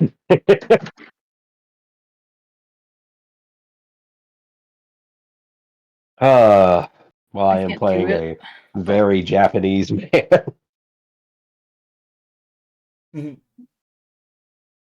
Good times. It was probably one of my favorite bits that I did in that first run of Cyberpunk because it caught everyone off guard. Oh, you know what I think it actually was? It was I think very fun. it was that Thursday game. I think it was Thursday that your friend ran for a while. What? Where you were playing, Robert, you were playing, I'm pretty sure, Rimmon or something. And I was playing Talon. I don't know if you remember that game. Talon. What was Talon? He was a human. Just a human. We played this game for like a Wasn't that the one where your character was McCree? Where your picture was just the McCree? picture was just Yeah. McCree. No, that wasn't my friend. That was Jake's friend. I said Jake's friend. Wow. Oh, did you? And no, I was not playing Rimmon. I was playing a drow. You're playing a drow, but you were British and I was Southern, and we just kept Aussie. fucking each other up. I was trying to be an Aussie, and it wasn't That's working. what it was. You were trying to be an Aussie, and I was going Southern. Which we just kept which fucking each really, other up. when you try to mash the two together, in my brain, I just think of it as Southern British, and that's where I was getting fucked up. Yeah, so we just kept fucking each other up with accents because one person would say something and the next person would just be their accent It was atrocious. unwillingly. It was fucking atrocious, is what it was. Fun. Oh, I should have given Reggie a fun accent. Then you guys would have had to suffer the entire game with him there. You should have done it. Oh, Not too late. Yeah, it's not too late. It's not too maybe late. it's- You can say he's just doing it now because he wants to be cool. Maybe his accent only comes out when he's very scared. Look, I'm trying to go for the achievement to keep my squire alive for the rest of the game. But I also have no qualms with Good like luck. just vivisecting him if he's an annoyance. Which Reggie. is why I was like, I'm gonna go with like a relatively normal. I thought you were accent. lawful good. He's just gonna be really nerdy. Reggie, bud, listen to me. We can't have Yeah. this. I'm sorry. Well, You've been fired. Well, you're I can't fire him. He's my cousin-in-law. fired. Or I guess technically nephew-in-law or something. Wait, is he actually? Yeah, he was he was Yeah, talking about his aunt. Okay, fair enough. his aunt is Rilana. I missed that. I think I was outside. Yeah. Yeah, he would be my nephew-in-law. But yeah, we returned to the group, slowly kind of making their way through the streets of Ardalan and towards the district. As you guys blend your way out of the District of Magic, you see that the streets are a little bit less formal, a lot more kind of rugged, and just while the streets of the District of Love are still beautiful and kind of well paved, and the grounds and everything are well kept, there are a variety of guards that are just walking about. Not too many of them, but enough that a lot of people feel relatively safe on the streets. Arnold is Darcy greets half of them by name. yeah, half of them are like, "Hey, Darcy, how's it going?" And the other half are like, "Hey, Darcy." But yeah, surprisingly, to some of you in the party, Darcy does greet like half of the guards by name. Syraxis, you do recognize a few of them because you're like, "Oh, I've seen them around," but you don't know any of their names. But you know, but yeah, look what. Oh, no, I was just to say, like, look, I do a lot, and then whenever I'm not doing a lot, I'm, spending time with my wife. He's a very busy man. Yeah. But yeah, the District of Love, as you guys are kind of wandering out of the District of Magic, you do see that in some areas you have to kind of take boats or cross some of the bridges to get over the canals, and the District of Love is a lot more kind of separated into various different sections. It's beautiful. And though it's a little bit more residential, the buildings are maybe 3-4 stories tall.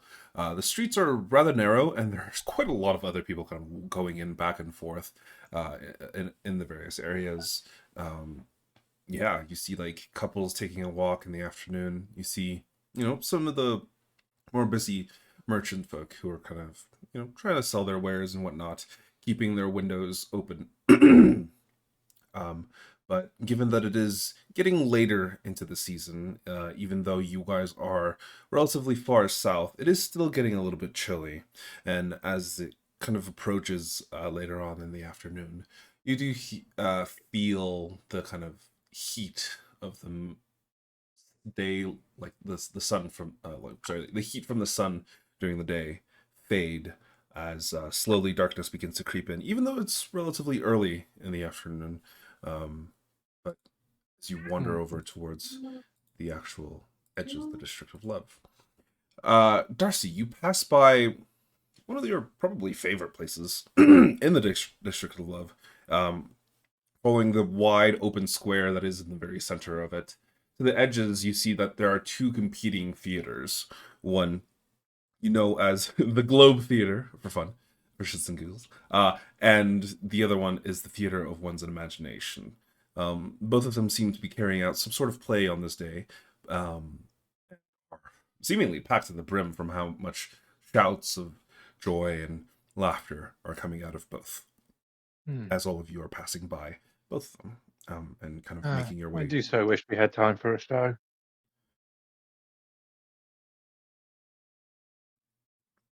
Towards the south. Oh well. Yeah.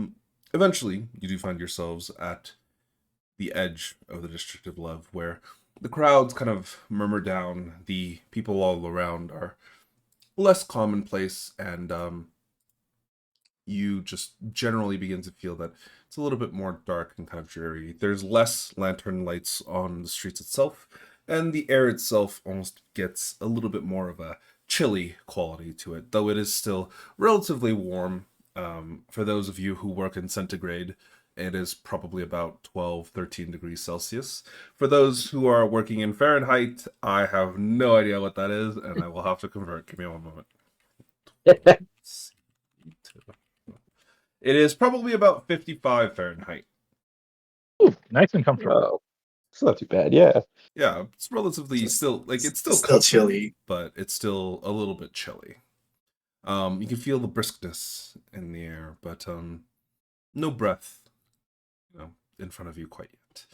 As you guys arrive near the edges of this area, you do see that Reggie kind of picks up his Morningstar properly and begins to wield it. I'm not nervous. I'm not nervous. I'm a little nervous. I'm. You can put the weapon away, Reggie. But what if the thief comes back? Then you can draw it then. I'm holding like my weapon in one hand, and I'm just like, look, I grab his morning star. I'm like, notice how, much smaller yours is. Let's say someone Yes. is, coming out. You can just easily blah blah, and then it's out. Just put it away for now. Okay. It'll be okay. He kind of loops it back around his belt. Which, by the way, I forgot to post it. This is what Syrax's sword looks like. Obviously in its sheath, but How big is that? it's like 8 feet. What? Yeah. He's got a big boy. Got a very That- big boy. That type of sword is meant to be like for a Bigger human. than the it's one who about- wields it. Well, yeah, for a human, it's like about 6 feet tall, historically speaking. So imagine that scaled up to a dragonborn that is like 1.5 feet taller than your average human and weighs like an extra 100 pounds on them without Jesus armor. Christ. So yeah, that's why I said he carries it. He can't put it on his back. And like it. How The does he sheath enter itself, buildings with that? well, I was about to say the sheath itself is like less of a sheath and more of like those like knife holders that have like an opening on like the top where you can Yeah. slide it out of.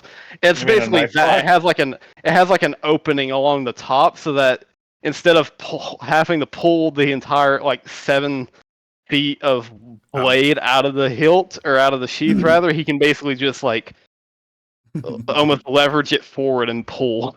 Yeah. It's a big Otherwise, he boy. would never be able to pull the thing out. He got the thing It's a big very boy. custom made. Yes, it is a massive weapon, and it's made of pure silver. That's crazy. But yeah. As you guys are kind of making your way forward, Reggie does guide you towards the home of the guard. Before very long, you guys do arrive, and you actually see that he is exiting his house at this current moment. What it looks to be like a slightly older gentleman, probably in his late 40s or late 50s or early 50s. It's a little difficult to tell. Human man, well built, very well built, and no hair on the top of his head, but just a few like small mutton chops at the side of his head. As he kind of looks over towards all of the rest of you. Oh, my lord Syraxis, what brings you here today? Oh well, we were just going to ask you if you could maybe give us any details about what had happened at the warehouse during your most recent shift there. Well, do you mean the shift where things disappeared? The crates? Yes, the most recent eventful one. Yes. It was not very eventful last night, but the night before, to be entirely honest, my lord, I don't remember much. The night was quiet for me. I didn't see much when I was walking around the place. I never noticed the door open. And generally, even in the morning when I was looking around, the side entrance was still locked, as it should have been. The main entrance, the double doors that open for all the bigger crates, still closed. I even pulled on it. Nothing. It didn't open. So, I don't know. I don't know. Maybe they could have gotten through the ceiling and magically teleported things away. But even then, I feel like I would have heard something. It was... I don't know. I'm not able to get up there to check it out either. It's not exactly easy to get to the roof of the warehouse. Mr. Saren. Yes. Now, Sorry, sir. You're an acquaintance of Lord Syraxis, yes? Yes, I'm helping to assist. Ah. My name is Darcy. Very, very nice to meet you, Darcy. Likewise. What can I help with? So, what I'm about to ask, feel free to say no. Mhm. I have. So, you yourself do not remember anything, Well, it's not that I correct? remember anything. It's that I don't recall anything out of the ordinary. Right. Um. So, this isn't something that I've tried, but it's something that I've heard talked about. Sometimes our minds notice things, but we ourselves do not. Oh. And it's something that I want to try. If nothing comes of it, then nothing comes of it, and there's nothing wrong. Sure. But Well, what is would it you exactly? would you allow me to read your mind as we are talking to you and asking you these questions, Oh, in case something that you are thinking, in case something that you what we asked brings something to mind that you yourself did not realize? You can say no. It's quite all right. I. Well, I don't particularly have anything to hide. Um. I still feel the need to ask, as it is quite invasive. How will you be able to read all of my thoughts? If I were to go looking at them, yes, but I don't intend to.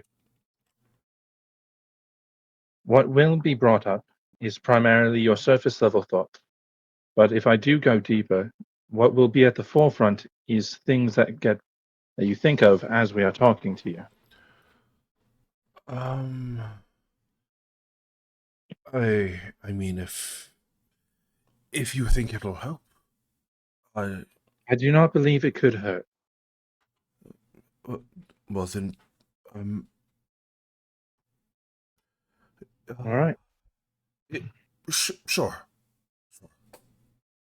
And Darcy is going to cast Detect Thoughts, Mm-hmm. and he's going to reach deeper into Mr. Zarin's mind. All right.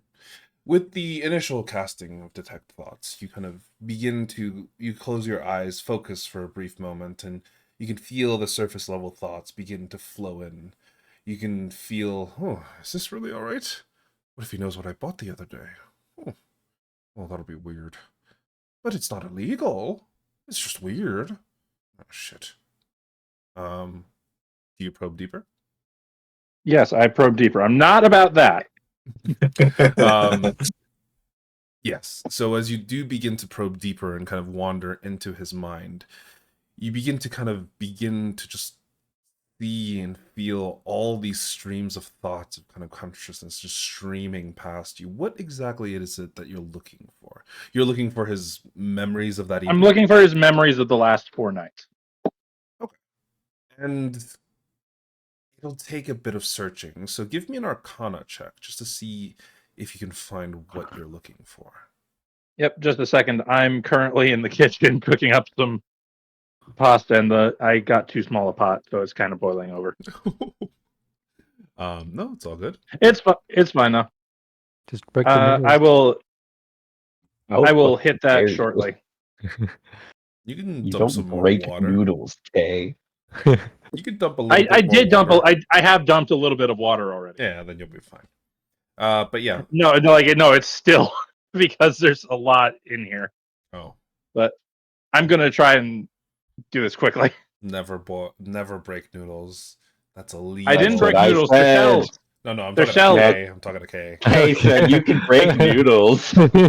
Absolutely. You can break the noodles. Vile statement. Okay. Coming from the chef Arcana, himself. 19. That's pretty good. It takes you a little bit of digging, and the rest of you watch as these two are kind of just like sitting there. Darcy has his brow furrowed and kind of like locked in this state. It might help if someone asks questions regarding the scenes. Hey, why don't you walk us through what you saw that night? Walk Well, us through your patrol route. after the previous morning inspections day, the evening of, I did my inspection as normal. I came in, checked after the daily workers who were doing all their routines stayed finished up. I walked up, locked the doors, or made sure that they were locked if they had already been locked, which at that day they were. Walked over to the main front door. I kind of pull and push on it just to make sure that it doesn't open randomly, which it did not. The chain was also still looped around the handle, so it was closed as expected.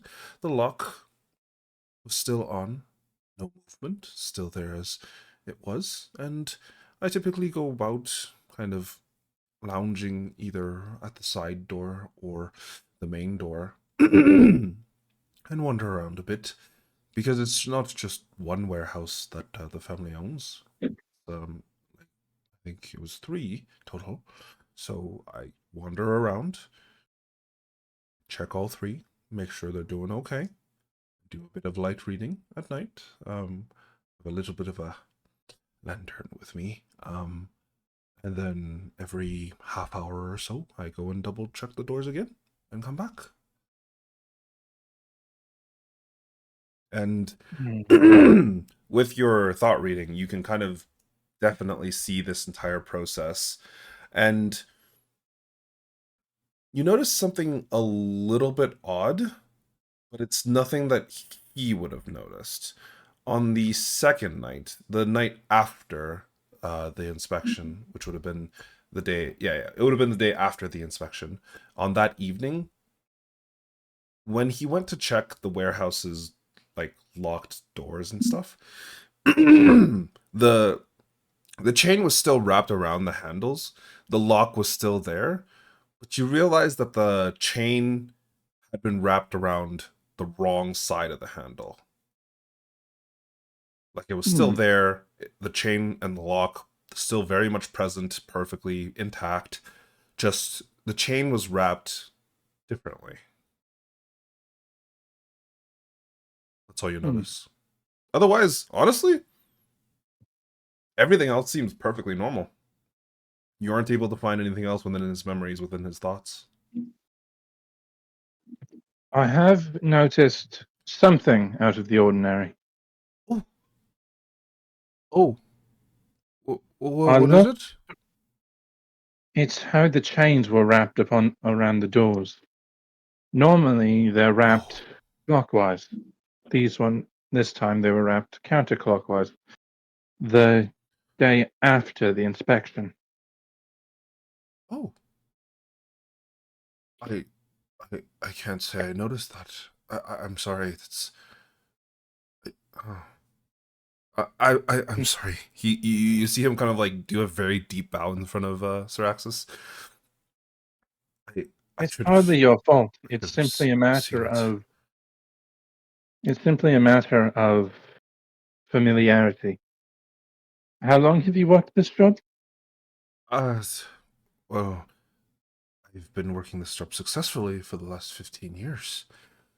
I've managed to keep at least half a dozen thieves at bay. I got this cut from one of them. He kind of pulls up his left sleeve, and you can see what appears to be like a long gash along his forearm. They were kind of insistent on trying to steal some stuff, but I managed to shoo them off. So that's the matter. It's common knowledge that through continuous work one builds familiarity with their field. But the opposite is also true. We start missing small things that should be a little bit easier to notice. It's sort of the paradox of it all. I'm deeply sorry, Lord Thraxis. This shouldn't have happened on my watch. You're fine. These things happen. That is why we are looking into it for now. Don't fret about it too much. Then, at the very least, let me show you to the warehouse. I can let you into the building and kind of show you where various things might be. Yes? I don't suppose there's a ledger of workers within those 2 days. No, the workers we keep are relatively static. Hmm. It's the same people working day in, day out. Was that what Lady Relana was seeing us about? Or them? I'd heard they had been questioned. Yes, the simple. It's common practice to question those closest to it first. It does make sense, yes. They would have had access. Quite a few of them do have keys to the place. That's how they unlock it in the morning, even if I'm not, there to unlock it for them or awake, which 99% of the time I am. I've yet to fall asleep on the job. I did fall asleep once walking home. Yes. Please follow me. He kind of gestures and indicates for you guys to follow. How long does the mind reading spell last? Like 10 minutes. Then yeah, for the next like 8, 10, 9 minutes, you basically get from him. He's relieved that you didn't find the weird things that he bought. That's basically it. Yeah, Immediately, do you find the weird immediately things brings when he it up. bought? Darcy just sort of Yeah. shoves it, just sort of Oh. mentally shoves it away, like, no, not looking. Yeah. You should look at it. Look at it. No, I'm not looking at it. They could dig in. You only get so many spell slots before a short rest again. Look at it. You mean a long rest? Oh wait, are you a warlock? No, you're not a warlock.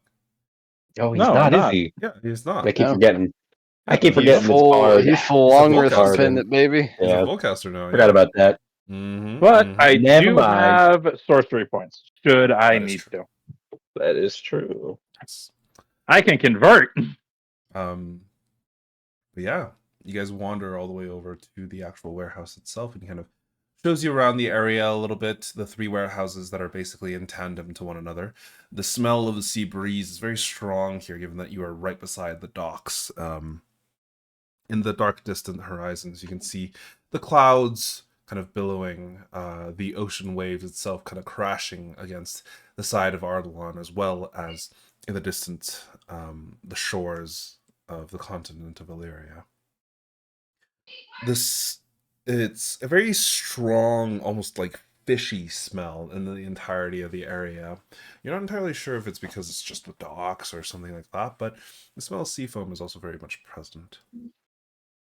High in the sky, you can see the twin moons just in the distance. One of them about half full, while the other one's just about a quarter full.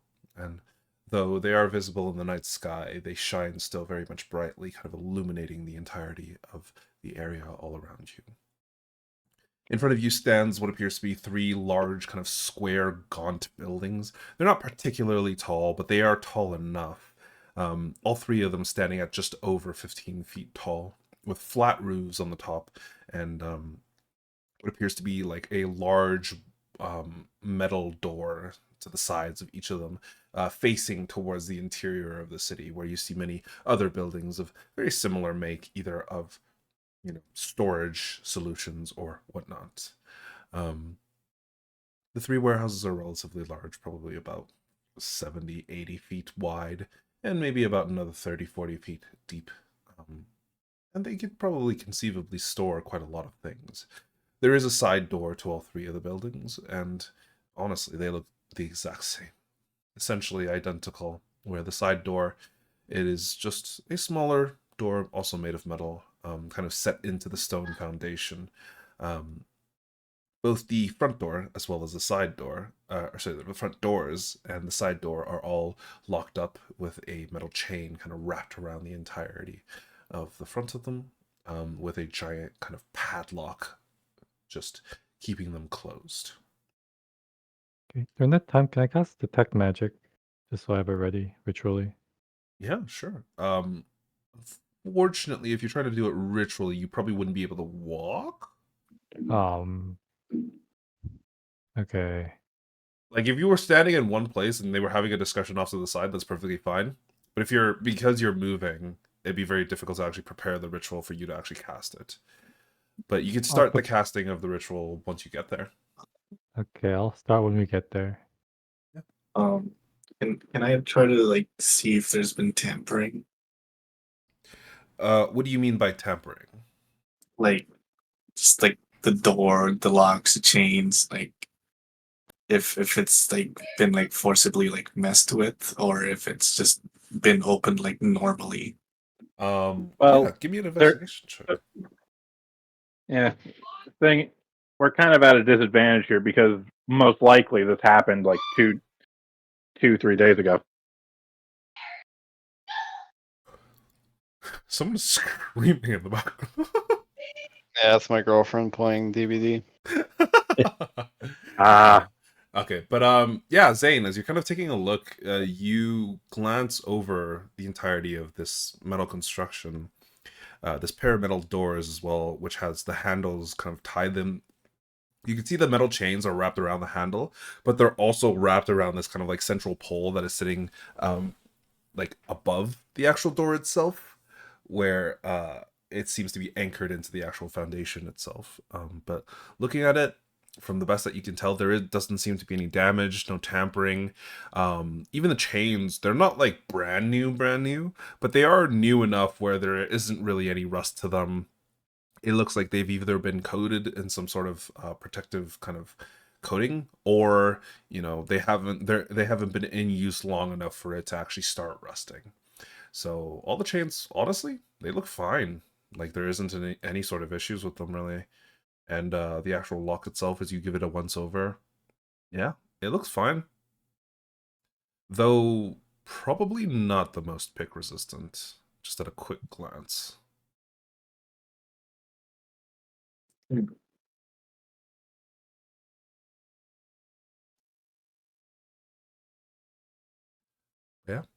As you wander back towards the group, you see the guard kind of look at all of you. Well, I can open the door for you, or if you'd prefer, I could just leave you to it. I'm not exactly sure what you would like to do, Lord Cyrus. Or sorry, not Cyrus, Lord Syraxis. Oh, it's already happened. Oh my god. It wouldn't be the first time, it's very common. I know. I put a hand on Cyrus's shoulder. We look very similar. I get like it. twins. Yes. So we've been told. No, I think we can handle the search from here. Very well, sir. I mean, I'll still be here. It's still my job to guard these. That's fine. I'll be taking a look at the other ones, just double checking, making sure nothing's going on with them. He kind of wanders off to the other two buildings to double check them. Well then, let's go looking about and see if we can find anything of note. But as he starts wandering away, the lantern that he had with him also goes with him and leaves the rest of you in the dark. Ah, yes, Oh, my it's only dark now? weakness. What a shame. I start looking around in the dark. I can investigate. Yeah, sure. Give me an investigation check. What are you looking for specifically, Cyrus? I guess any signs that anyone was in here, or any kind of dents in boxes that would not normally be there. You guys are still damage. outside the warehouse. Oh, okay. Well, I'll wait till we go in then. The warehouse is locked. Okay. I thought he was going to open it for us. Yeah. No, Syraxis said no, we got it from here, so he left. Oh wait, hold on, come back. Realizing exactly what he just did. Wait a minute, come back here. We need you to unlock the gate. Yes. He kind of walks We got ahead over. of ourselves. he like We- goes. I forgot that I'm not allowed to just break this one down. That's my bad. Force of habit. What? He goes through a small key ring, kind of pulls out the correct key, puts it into the lock, and it comes open pretty quickly. He unwraps all of the chains and kind of puts it off to the side. If you need me to close it up again after you're done, just let me know and I'll close it up. Of Yes, course. we will. I'll pull out like a lantern and just kind of like open the top up and kind of like look into it and just spit a little bit of fire into it and to light it, and then And the lantern kind of flares up a little bit before settling down into a calmer type of light. and by the way, it's oddly concerning. That wasn't like a small little like spark of flame. Like Thraxus quite literally opens his mouth and just sends out like a small little bolt of flames into it. Yeah, it's quite interesting for some of you. But as you kind of look over at the now slightly opened doors, you pull them open, and they do creak open, though not like incredibly creakily. They are loud enough that you're pretty sure they would get heard relatively easily. But as you open them, wait, sorry. You have a really high passive perception, don't you, Eclipse? Yeah. Yeah, I Eclipse, do. You notice that while the left door does creak ever so slightly, the right door, it's completely silent when it's being moved. Do I notice this? What passive perception do I need? Honestly, you probably notice. Wait, what is your passive perception? It is 16, but I feel like given my background, maybe these kind of things are I'm more inclined to. Just because you're more inclined to it doesn't mean that it reduces the DCs. So in this case, unfortunately, you would not notice it. But yeah, Eclipse, you definitely do. I know your passive perception is like 24 or 25 or something, right? 23. 23, still. We'll get there. When I'm level 8, we'll get there. Yeah, but, yeah. gotta make it that far first. But yeah, as you're kind of taking a look, you see that kind of like Syraxis grabs both handles and just opens it, and you're like, wait, my right ear is not picking up anything. That door swings open all the way, and it's pure deadly quiet, like it's been oiled up purposely. And also recent. Just a quick right out the gate observation for you. That door, pointing to the right one, most likely, because of how quietly it moved, has been oiled up pretty recently. So just little immediately out the gate observation. They needed at least one door open. They probably used that one. Makes sense as to how it wasn't heard then. But as the doors are pulled open, your lantern reveals the insides of this warehouse. It's a little dusty, though no more than any sort of area that has long-term storage in it. You do see a variety of kind of materials here and there in just these large wooden boxes. Most of them have this kind of wooden cap on top to prevent, any sort of dust from gathering on top of it. But there's a few that are open air, either with the cap kind of not on top because, they were distributing or kind of redistributing some of the merchandise or otherwise. But you see just a variety of goods within the interior of this warehouse. Nothing too exceptional, but at the very least it's interesting. And in the very center of the warehouse, you do see a spot where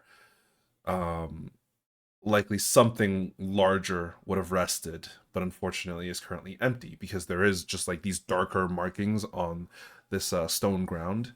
But at this current moment, there's just not really anything. But yeah, the entire center of this warehouse is strangely empty. Well, all the other places, like the edges of the storage warehouse, the shelves, and various different places, they're all kind of packed, like really packed. Like they got a lot of shit in here.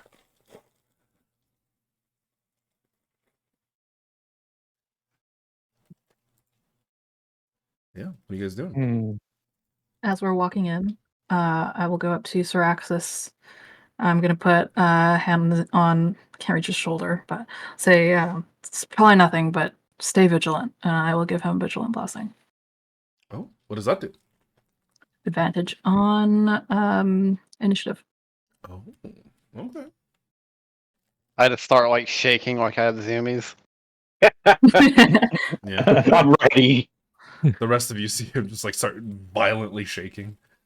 But yeah, as Is you're that kind of normal? His entire armor rattles. you see Reggie also begin shaking. He's like, yeah. Young Reginald, calm down. What do you mean? I'm just kidding. No. Be vigilant. Yes. I'm vigilant. That's really. Put your weapon away. But yeah, as you guys are kind of glancing towards the interior of this warehouse, yeah, it's really hard to say. It's just a warehouse, but give me a perception check, actually, all of you. Alrighty. I'm gonna Luckily, skip this because I'm casting. The light makes it to where we don't have disadvantage. Yeah, I was gonna say. So the light makes it so we don't have disadvantage, right?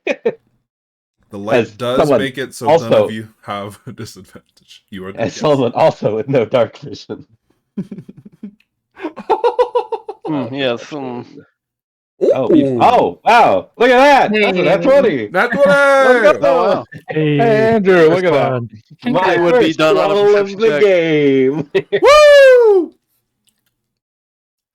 Let's go. His luck's turning around. Let's go. I don't know Yeah, about that. that Don't say jinxes. that. Let's jinx it. It'll last until session 4, and then I'll roll nothing. And that's crazy. Andrew has a 100% crit Right. rate. Woo! Currently. Nerf him. Nerf him. Truly. But yeah. Honestly, I as- don't know if it matters. Should I roll one for my dragon? Sure, why not? I'll roll one for Reggie. Alright, cool. I don't think they actually. Yeah, they don't. Reggie doesn't have perception, so he's just rolling a wisdom check. Let me just make sure. Oh, Yeah, no. Reggie. She also just rolls. Reginaldus. I just noticed. Oh, yeah, let's go. Huh. Less perceptive than the animal. I will say my Drake, unlike Reggie, I assume, does have dark vision. Reggie is human, so he does not have dark Yeah. Yeah, I was about to say he's My Drake does have dark He's- vision, though. So he's there's a little that. guy. Yeah, he's just a little dude. Reggie is looking around like he's trying, like he's opening up his eyes as much as possible to let in as much light as possible, and then you realize, ow, ow, ow, ow, ow, ow. He probably got like a lot of dust in his eyes. As he And I was starts, gonna say I'm probably frantically doing rubbing them. doing the same thing. Like right behind them, like almost an exact same thing, only I'm a bit more resilient to the dust so it doesn't get in my eyes, but Yeah. You got your Not roll, second, okay? like, ball. What? Do you not roll? I'm casting a spell. Oh, Yeah, he's currently. Yeah, oh he's right, doing right, the right, He's right, ritual. He's ritual casting detect magic. right, right, right. we're all out here doing investigation. Meanwhile, out there he's like chanting. Mm-hmm. He's got a little bit of a chant going on. Oh, actually, speaking of, What do you mean? Speaking of a chant, what the fuck? don't worry about it. Don't worry about it. Speaking of, Young Reginald, you hear that below? Oh, Good I do, heavens, sir. they're in the I do, floor. sir. young Reginald, are they summoning a meteor into the earth? No. Yes, meteor swarm, Ah, my yes. favorite. Perfect against level 4 I'd win. characters. Beautiful. Yeah. I win. I would actually. I mean, I'd take half damage from the fire at least. Yeah, Yeah. you and my, My favorite dragon. ritual Well, spell: mass power word kill. Well, that on the other hand, yeah. Little did you know, Jake only intended this game to last one session. And not even the entire session. Oh, Hey, it was but destined to rough. kill us all. Oh, rough. No, come on. But yeah, as you guys are kind of glancing around the entirety of this warehouse, trying to breathe in and kind of capture as much with your eyes and sights and kind of like other senses as much as possible. Unfortunately, Syraxis, Reginald, and Autumn aren't able to grasp as much as they would like to. Zane, as you're looking around, you, Darcy, and Saros do get the majority of the actual kind of warehouse itself. I mean, it's a warehouse. There's not really too much that would be surprisingly interesting to see, but you do see in the center of the floor the location where you had guesstimated that this kind of dragon bone set would likely have been. It would have been a relatively large box, but it would have been long. Long, but you don't know how tall it would have been. Though looking at the door itself, it probably wouldn't have been too much of an issue to get them through just one door. However, it would have been very, very difficult to do unless they would actually be able to put it on top of something with wheels that did not squeak at all, or had some sort of magical kind of device or thing that they could levitate with. But it still would have been very difficult to do. You do see another place where another crate would have been, and it's just kind of off to the side of the shelf. The box itself wouldn't have been too big. Honestly, it would have been small enough that you could probably have carried it with just your arms. Though it would have taken a bit of effort. With two people, it would have been zero effort. But yeah, other than that, there really isn't too much to see. However, for Eclipse, your very keen and kind of aware senses start to pick up things other than just that. One, you'd heard that the door was specifically unable to kind of, make any sound on the right side, which was really surprising. But as soon as you actually step within the building itself, you also realize something else. That you can hear the sounds of wind.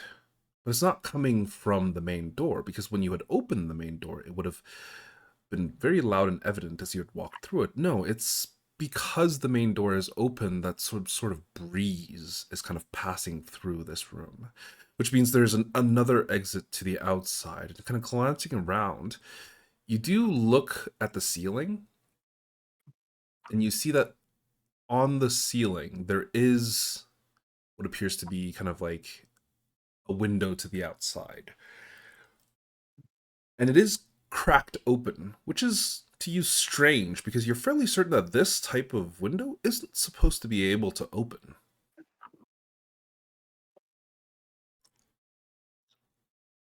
Is there any way from the inside and or the outside that I can make my way up to that window? Not as far as you saw.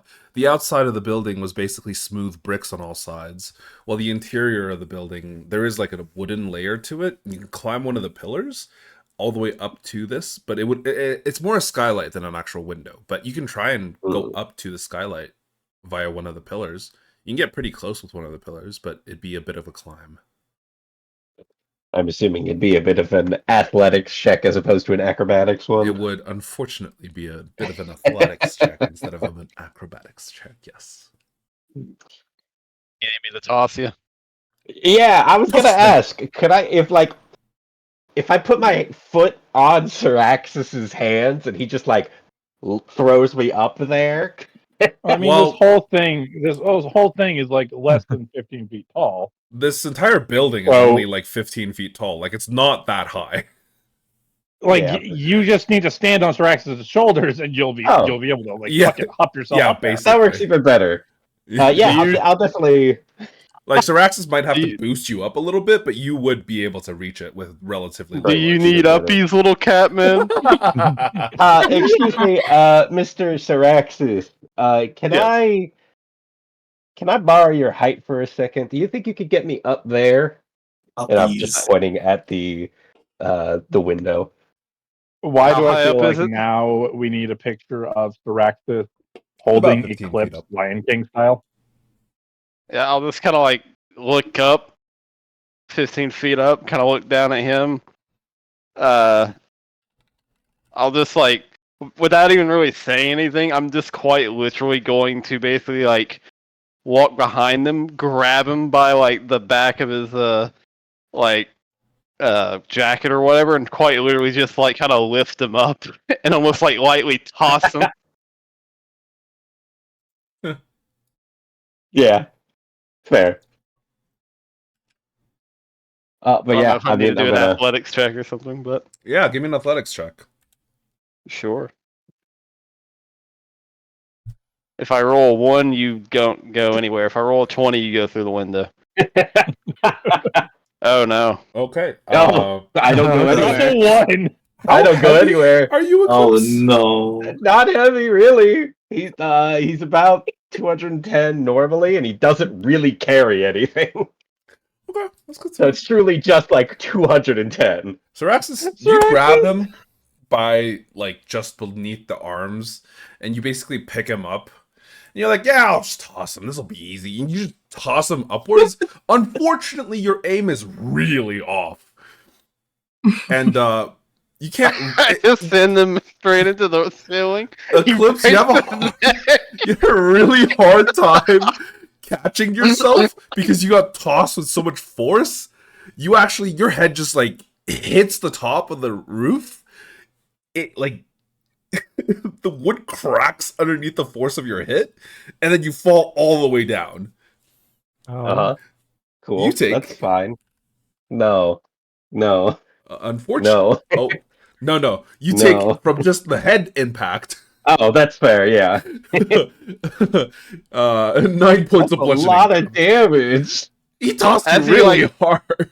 Actually, no, As sorry. he hit- It wouldn't be 9 damage. It would be 1 damage because it would be 1d8. Oh. because the other d8 was from The you additional falling. D8 was for falling. Yeah, Okay, yeah. cool. So it Thank would have God. been 1. So you I was hit like, your head that's a lot of damage. really hard. Yeah, as he like hits the ceiling and like falls down before he does anything, I look to Reginald like, oh no, Reginald, get the butcher axe. We gotta dispose of. Yes, sir. He pulls out his hand axe. I just grab it and like kind of, oh no, never mind, he's still alive. Yeah, you see him truly like hit his head pretty hard, enough to do 1 point of damage, and then like gracefully fall on the floor. Okay, that one didn't work. It's fine. It's I- fine. Well, hold on. I look What? around to the other group. It's fine. It's fine. It's not you. It's me. Your turn. I'll like walk over to the other cat boy. Do I finish catching my spell by then? casting his fucking spell. The one who's outside wait, still yeah, never casting mind. his spell. Oh, you're. Oh, I don't like that chanting. Never mind. Math man, come here. Zane, No, you're up. So I'm Yep, only what? asking to do this because like it's open. I just look up. It is open, ever so slightly. It shouldn't be Those- open, I imagine. No, that. I was gonna kind see if there was isn't anything up designed to there. open. Oh, then why didn't you say that? Here, I'll go into like a position to vault him up. Okay, try number Yeah. 2. Give me an athletics You check. gotta lead with that. You gotta lead with that, or else I'm just gonna, The DC is lower, so hopefully you don't roll into that hole. Oh, you better not. Oh, Oh, thank God. No, this one's easy. He basically crouches down, put your foot in his hand, and he just like gently hoists you all the way up. Honestly, Yeah. 0 issues. You get all the way, you kind of like plant your hand right underneath it, and you realize that the actual frame of the window has been dislodged and up, like kind of pushed upwards. As you kind of look at it, you're like, oh, they pushed it back in place, but it didn't properly seal because they had removed the sealant to actually get this window open. Gotcha. Yeah, I mean, if I'm up there, I'm gonna, because the window's still unlodged, I imagine. No, there is So I'm no just gonna, lock like- on it. It's literally right now. It's Well, a I said skylight that unlocked. is yeah. It's basically a skylight that's kind of like placed there, but you push Yeah. it upwards and it just comes out. Yeah, exactly. So I'm just gonna truly, like you said, push it upwards and then just kind of climb onto the roof and see if I can see anything else up here Yeah, give me left behind. Give me a perception check. Sure thing. Yeah, you do actually find something. It's very faint. It's the remains of what appears to be a very, very small arcane sigil on the ground that's been burnt there. What appears to be like the remains of like a scroll of some sort is also just kind of scattered all around, but it's basically at this point just ashes and slight burn marks. Okay. I'm gonna gather all of that, and then I have Oh, there's like cartography. essentially nothing to gather. It's literally just Oh, dust. okay. It's basically just But dust. if there's any like remains of some sort of what seems like a scroll, I'm gonna try to grab anything there. I mean, there's like a tiny little scrap of Yeah, parchment, but you know, but yeah. anything that makes it Yeah, look yeah, like a yeah. scroll was used. You grab like the 2 small pieces of parchment paper that appear to be decently quality, but like they've been burnt because whenever a scroll is used, you're fairly familiar. Well, you're familiar enough to No, know I'm that. not. Give me an Arcana check. Yeah, I'm not arcanely gifted at all. Me. That's one. It looks like a piece of paper. It is a paper that is beside an arcane sigil. What Yep. they have in correlation, you have 0 clue.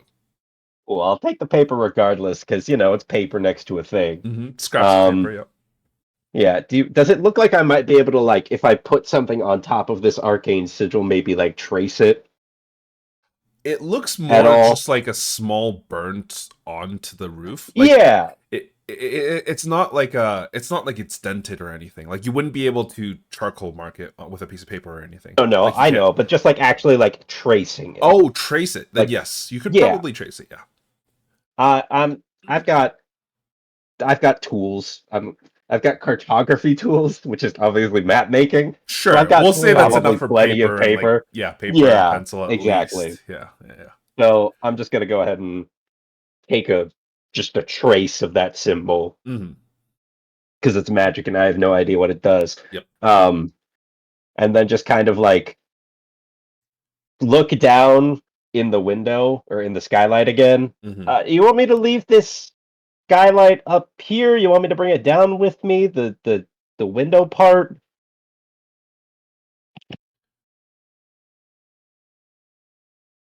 Yes, What? no.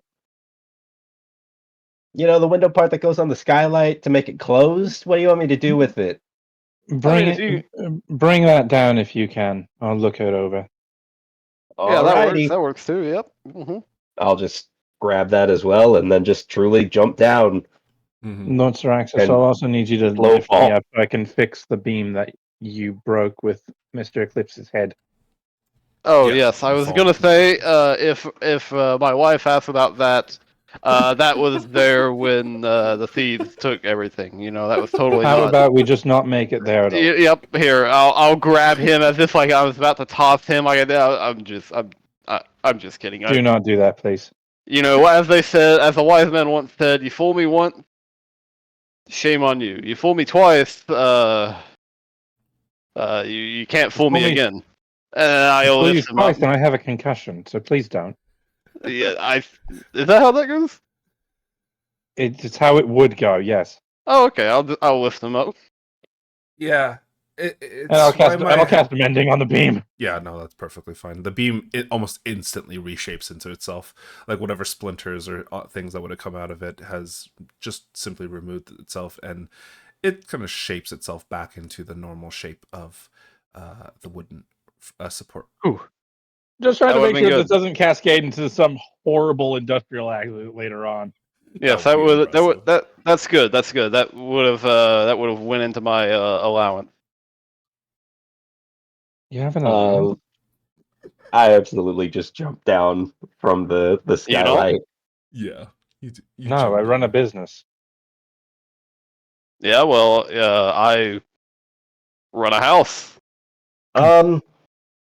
Hey, so I found this, and I just kind of like drop the piece of paper that I don't know is a scroll, but I drop it. Mhm. I dropped the window next to me as well, and then I got this tracing of an arcane symbol that's kind of burned onto the roof. Burned on the roof. Am I done by now? Can I like? Oh, nah. Yeah. Like right around now, you would be done. You would be complete. So you kind of walk over to the room, and the rest of you, Celesta, what does it look like when you cast detect magic? Do your eyes glow, or is it just like sigils would pop? pop up, or does nothing really visually happen? What happens is I pop out a visor from my helmet, like whoop, boom, It took you 10 minutes magic to scanning adjust mode. the actual visor to make sure that it worked properly. But You have to calibrate it every time. Exactly. So, what did you do exactly? Oh, I'm in investigation mode. Don't bother me. you, Fuck you, my s- agent. you see him wearing like this strange set of goggles that are like changing ever so slightly. The lenses themselves are moving as he moves. Yeah, Celesto. Glancing around in the initial room itself, there doesn't seem to be anything really, though there do seem to be traces of something, like very, very minute traces that have already basically disappeared. And the only reason you can even see them is because they're just kind of lingering in the air. You're not sure what it is, but it is like very slight. Though looking at the piece of paper that was just dropped by Mr. Clips, you do see that it is still ever glowing so slightly. And you are aware that the magical effects of spells is typically... Actually, yeah, no, you would 100% know. You're a fucking wizard. You know that spells, basically spell scrolls, when they're used, they are almost always consumed. And when they are consumed, typically they burn up from the consumption of the energy within the scroll itself. So the scroll itself is almost always destroyed. And Yep. this very much looks similar to a spell scroll that has been destroyed. Okay, so I can't tell what it is except maybe the School of Magic. Can't tell the trace. On the actual paper itself, it's really difficult to tell. Like, you can tell that it's some sort of thing. Actually, there is a specific color that I can give you for it. And then you can give me an Arcana roll to see if you know what that color means. Don't I know all the colors? Or I guess you're saying it's hard to tell. It's just difficult to tell because it's been so long. Like, Okay. otherwise, if you had like seen it and it was being cast, you would instantly know what it was. Sorry, give me one moment. I'm just double checking what this one is. Oh, okay. Yeah. You get that this is a dull white, almost gray. It takes you a little bit to kind of ensure that this is actually the color, because you know that divination is kind of like a silverish, and it's a very close color to this. But this specifically was a type of illusion. Now, looking at the actual rune or the sigil that was brought down by Eclipse, you can kind of pretty easily narrow down what type of spell this was. This is specifically the spell known as Silence. Ah, Hmm.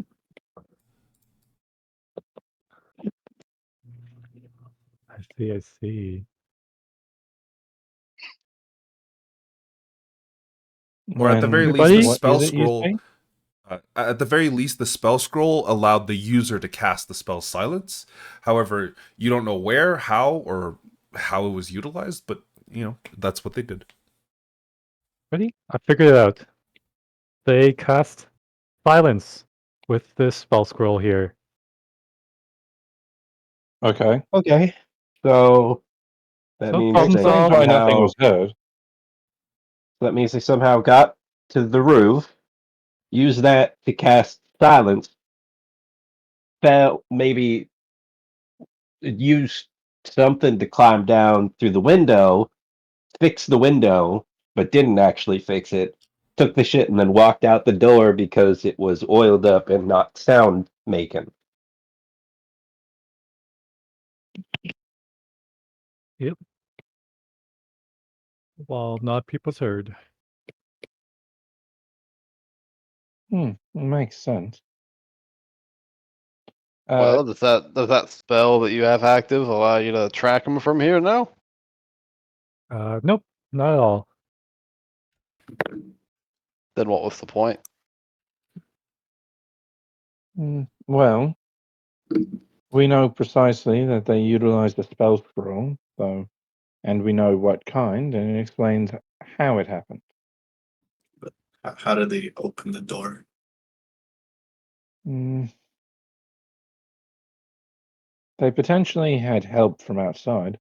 They moved I 3 mean, rather large crates. yeah, someone. I mean, it's probably outside.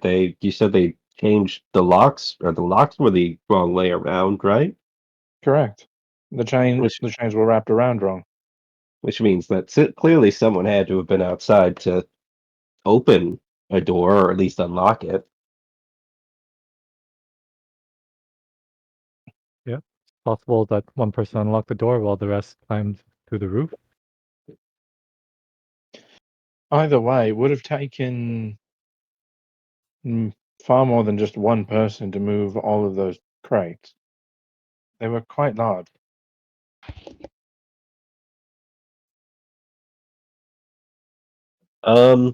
I mean, are there any places around here that sell like scrolls for specific schools or anything like that that we can ask about? Do I know any merchants that sell spell scrolls? You do. And to be honest, there's not that many of them. There's maybe 3 that are really active in Ardalan, and any other ones are basically Hmm. non-licensees. Like they don't have a license to sell. Because magical items are very much kind of tightly controlled by Jilahar Rux, the actual trade Hmm. lord of Ardalan. But so because of that, there's only very few people who actually have a license to sell spell scrolls. Hmm. Oh, there's only so many people within Ardalon actually licensed to sell magical items, and they do sell spell scrolls. That would be a good place to start, but there's any number of people that sell illegally. Well, I mean, it's like a lead to start with, right? Hmm. It's certainly a start. 'Cause, I mean, otherwise we're just going to sit in here and do nothing. Just a second. I'm going to. Darcy's going to look over the window Mhm. that Eclipse brought down Sure. and search it for any sort of like tool marks. Oh, yeah, go for it. Give me an investigation check. Well, they took the sealant thing off, so you might want to check there first. Would this utilize my woodcarver's tools? This would not. Okay. If you had masonry tools, then yes, but Wait, is it? Well, masonry is like stone. yeah, and the building is stone. Oh, I didn't realize the window frame itself was also stone. Yeah, but how it's connected to the building is made out of that. Like to pry it out, they didn't do anything to the wood. They just pried it out. Oh, okay. But checking on the actual items, you can see that there is some trace marks of various different things, but you're pretty certain that they used something to remove the sealant for the actual window itself on the roof, but you're not sure what. However, you are aware that they used a crowbar to pry out the actual window itself. Hmm. Um, Looks like primarily what they used would have been a crowbar. Additionally, as you're kind of looking around, you do see that there is what appears to be like a scrape mark on the actual door itself that you guys had opened. Or What's specifically, this? just on the side of it. It looks like um maybe paint or something that would have scraped off on the actual door itself. Yeah, that's it. What would have potentially like caused this scrape? It's not like did paint come off of the door or was paint applied to the door? Because that can Paint happen was through scrape. applied to the door. Like the door Okay. scraped against something, and the door caused paint to peel off of something else. Okay. What color is that paint? It's like a dull blue. Hmm. Kind of glancing around, you What do see color? that there are a few crates that are painted in dull blue. Hmm. It looks like they might have been struggling to carry a crate, or at least one of them. Well, there was the crate of dragon bones, 100 That's pounds. that would have been quite heavy. Hmm.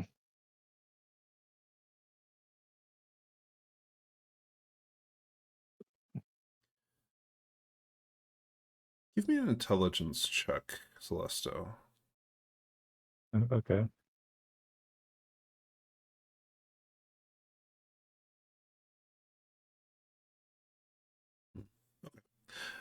I mean, the interior of this building has several scrape marks, but for the door to have a scrape mark is strange. Door has a scrape mark? Yeah, the door has a scrape mark from the paint. Yeah, that's what I was just looking at. And kind of glancing around, Eclipse, because he had pointed out the scrape mark on the door, you do see on the ground nearby there are what appears to be like tiny little flakes of paint that you hadn't seen previously, but now they're kind of floating in the air because they've been disturbed by the breeze of the door being opened.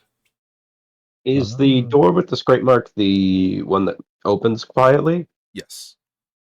Okay.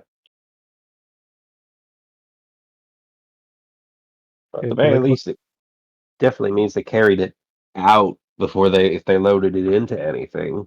Because Yeah. normally, I think you back a cart in, right, and then unload. Typically speaking, yes. So it means they carried it out. They wouldn't have some been able to reason. get it out through the window. Well, yeah, but like what I'm saying is, they carried it out. Maybe a cart was just outside the door, but because they couldn't open both of them. But Well, I mean, are there any signs of maybe a cart being outside? Give Yeah. me a perception check. Yeah, I'll kind of turn around and just walk out and look about. Perception, you say? can I go ahead and give one as well? Yes, sir. Beautiful. Ah, not great. Hmm. And you said Sorry? the Eclipse could see the paint? The flecks of paint? Yeah, I mean, all of you Yeah. can see it after he points it out. Okay. But yeah, Yeah, I would have absolutely. he I'll would have take a been the quick first look to kind of too. spot them. Yeah, go for I'll it. take a peek. I'm like, Okay. oh, paint? Where? Syraxis and Eclipse, the two viewers, you're kind of like glancing around outside trying to find various different things, seeing if there's any evidence of like a cart or the paint or anything else. You don't really find anything, but then you realize, oh, you're probably looking in the wrong place because Celesto does find something. Celesto,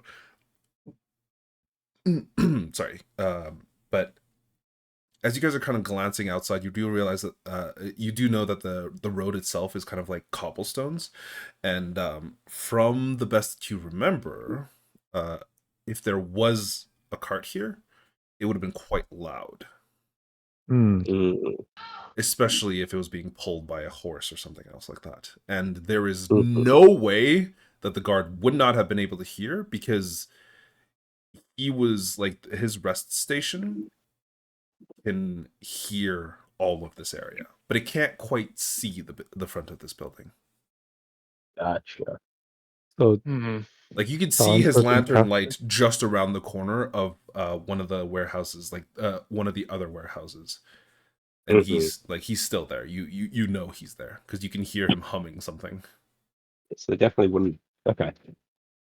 Well, they cast Good to know. silence, so they cast it on like. Well, they cast silence on the roof. It doesn't necessarily follow you.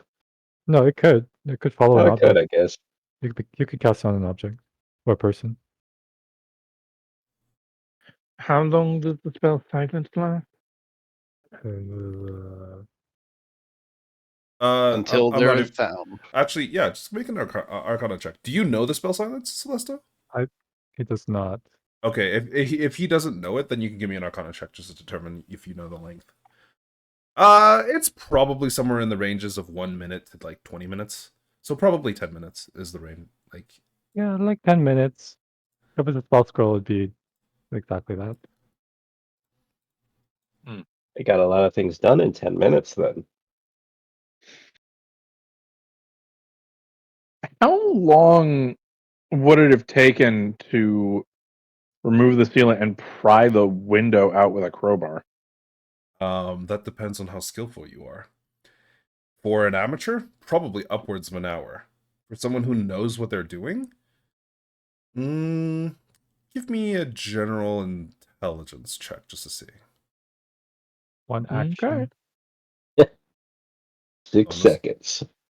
Yeah, honestly, it probably would have taken them less than 30 seconds to remove all of the sealant and just pry out the entire window, especially if they had silence going for them and they could do it loudly. Or quote unquote loudly. Could cast on to a person. It wouldn't necessarily have taken them very long to remove the window. If Yeah, the I spell mean, silence lasts roughly 10 minutes, let's assume a team of 4, maybe more. One would have been able to open up the window, get inside.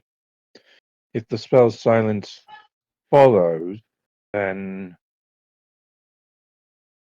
he would be able to get over to the door. I think they had to have had some kind of like rope or a ladder because they did try to put the window back.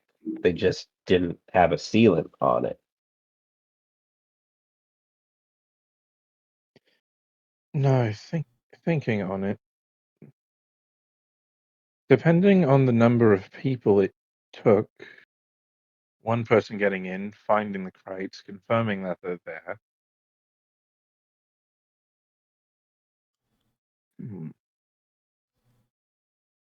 Jake, I wonder if we should check the other warehouse windows. What's up?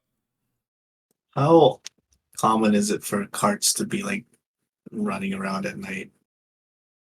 Very rare.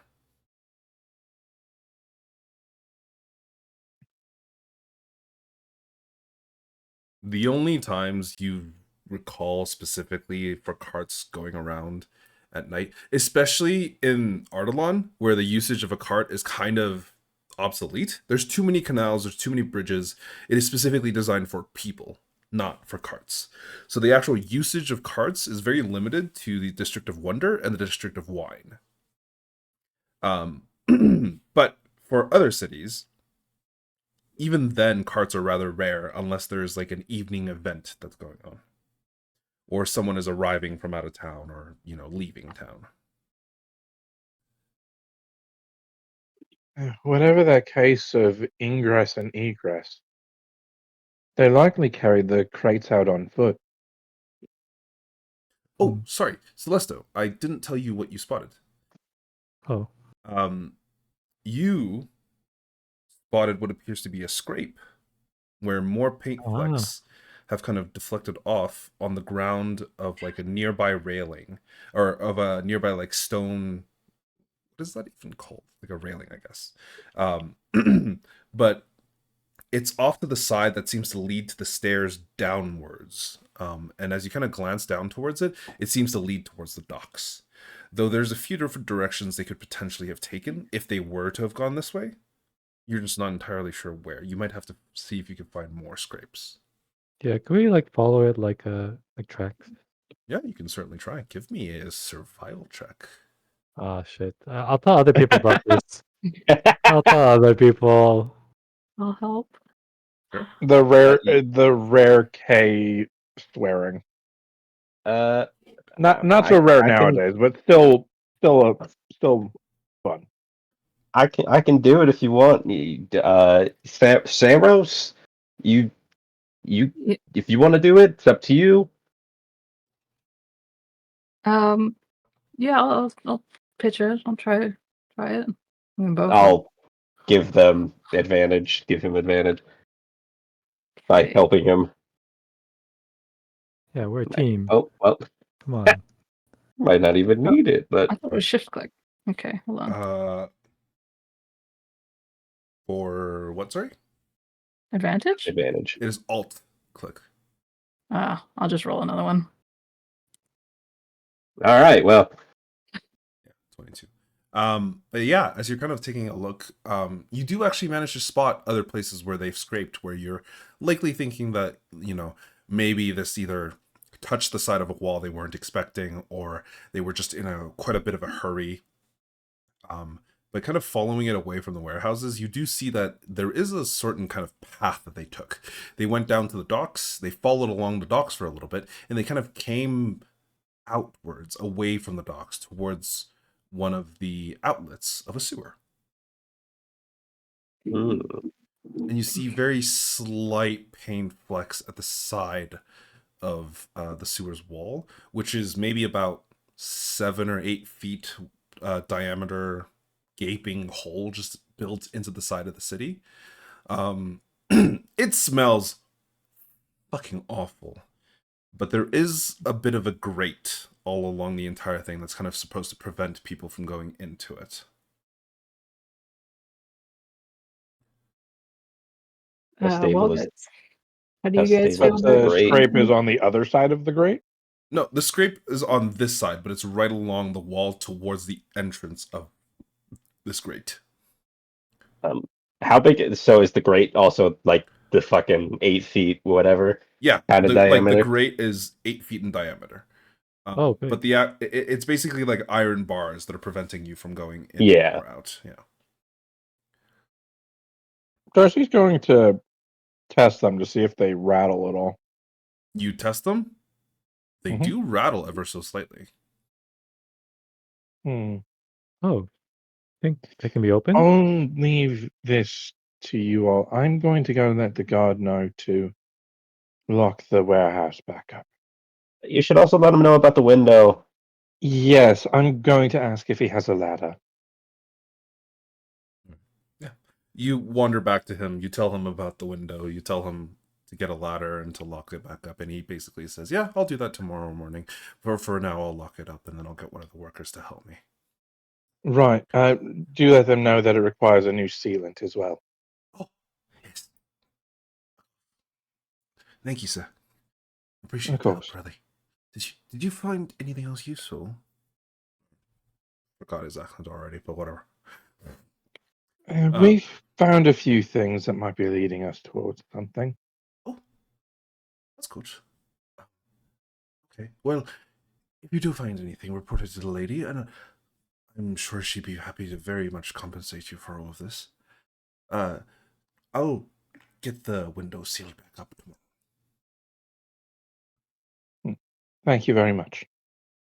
Thank you. I hope the rest of your shift is relaxing. Uneventful, hopefully. I might have to. Yeah. I'm going to move my position so I can watch all 3 main doors. That'll probably be better. It was just the sea breeze on this side was quite nice. So just for funnies, I'm going to roll an insight on him. go for it. Yeah, no, there is Just for funnies, not there's- 20. This brother is like actually being so genuine right now. Mhm. There is not even a single cell within his body that would betray a lie because he's not telling any sort of lies. Right, I figured. Yeah. Like he genuinely had no idea. He didn't notice the change in the chains, and he probably sat to the side of one of the buildings because it was just really nice. Mm-hmm. But yeah, you wander back over to the group while the group is currently investigating the grate. Sir Axis, do you want to see if any of this can be pulled off? I can all look over to what it is that he's mentioning. I'm just pointing at the grate.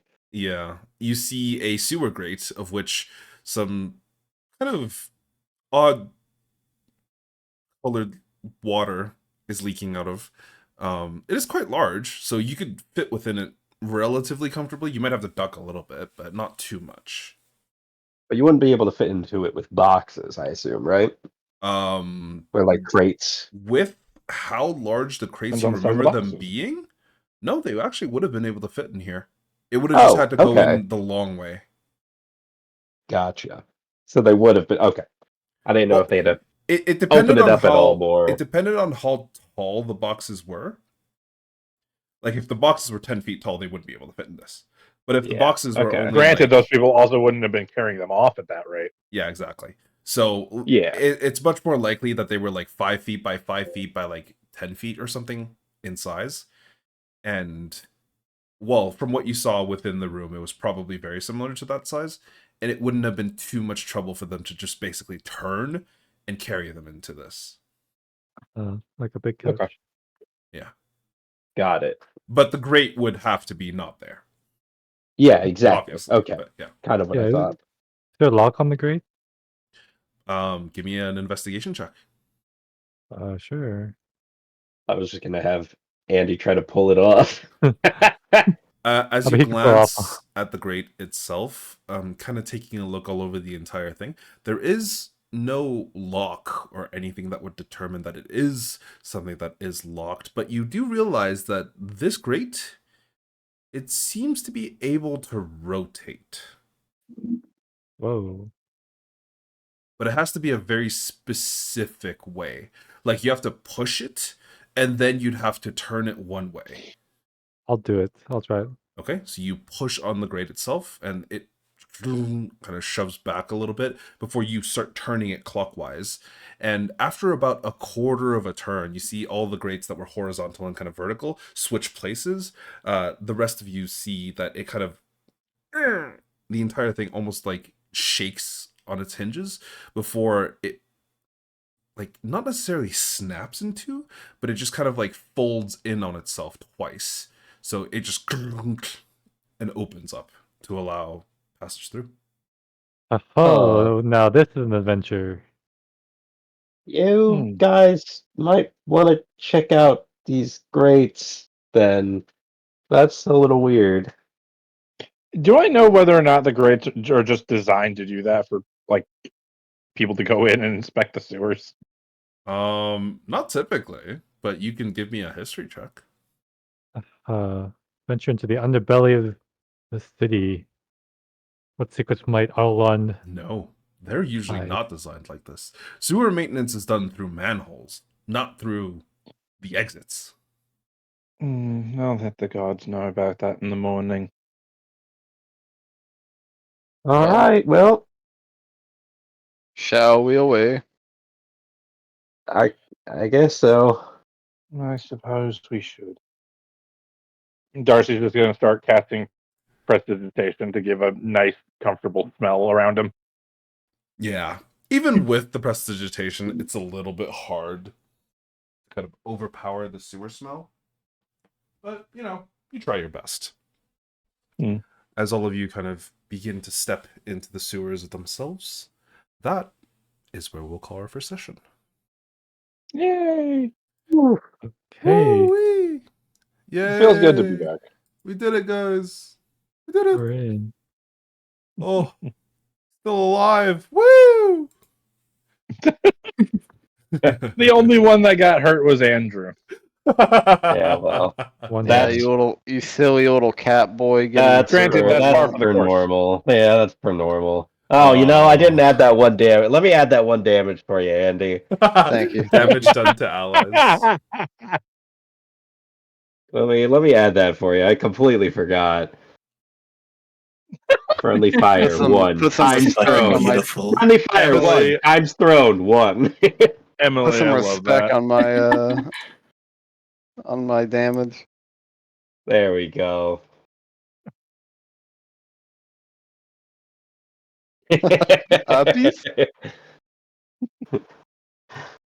Oh man, I can't wait till next level when I have a climbing and swimming speed. It'll be great. Damn. Yeah. Is that like size accurate? Like, equip's over there. I mean, you know, he's Actually, just 5'10". handle it. He's 5'10". Yeah. Yeah, you know. It might be size accurate to you. You know who else is 5'10"? Raylana. Yeah. Moss is also 5'10", less. So we're the same size.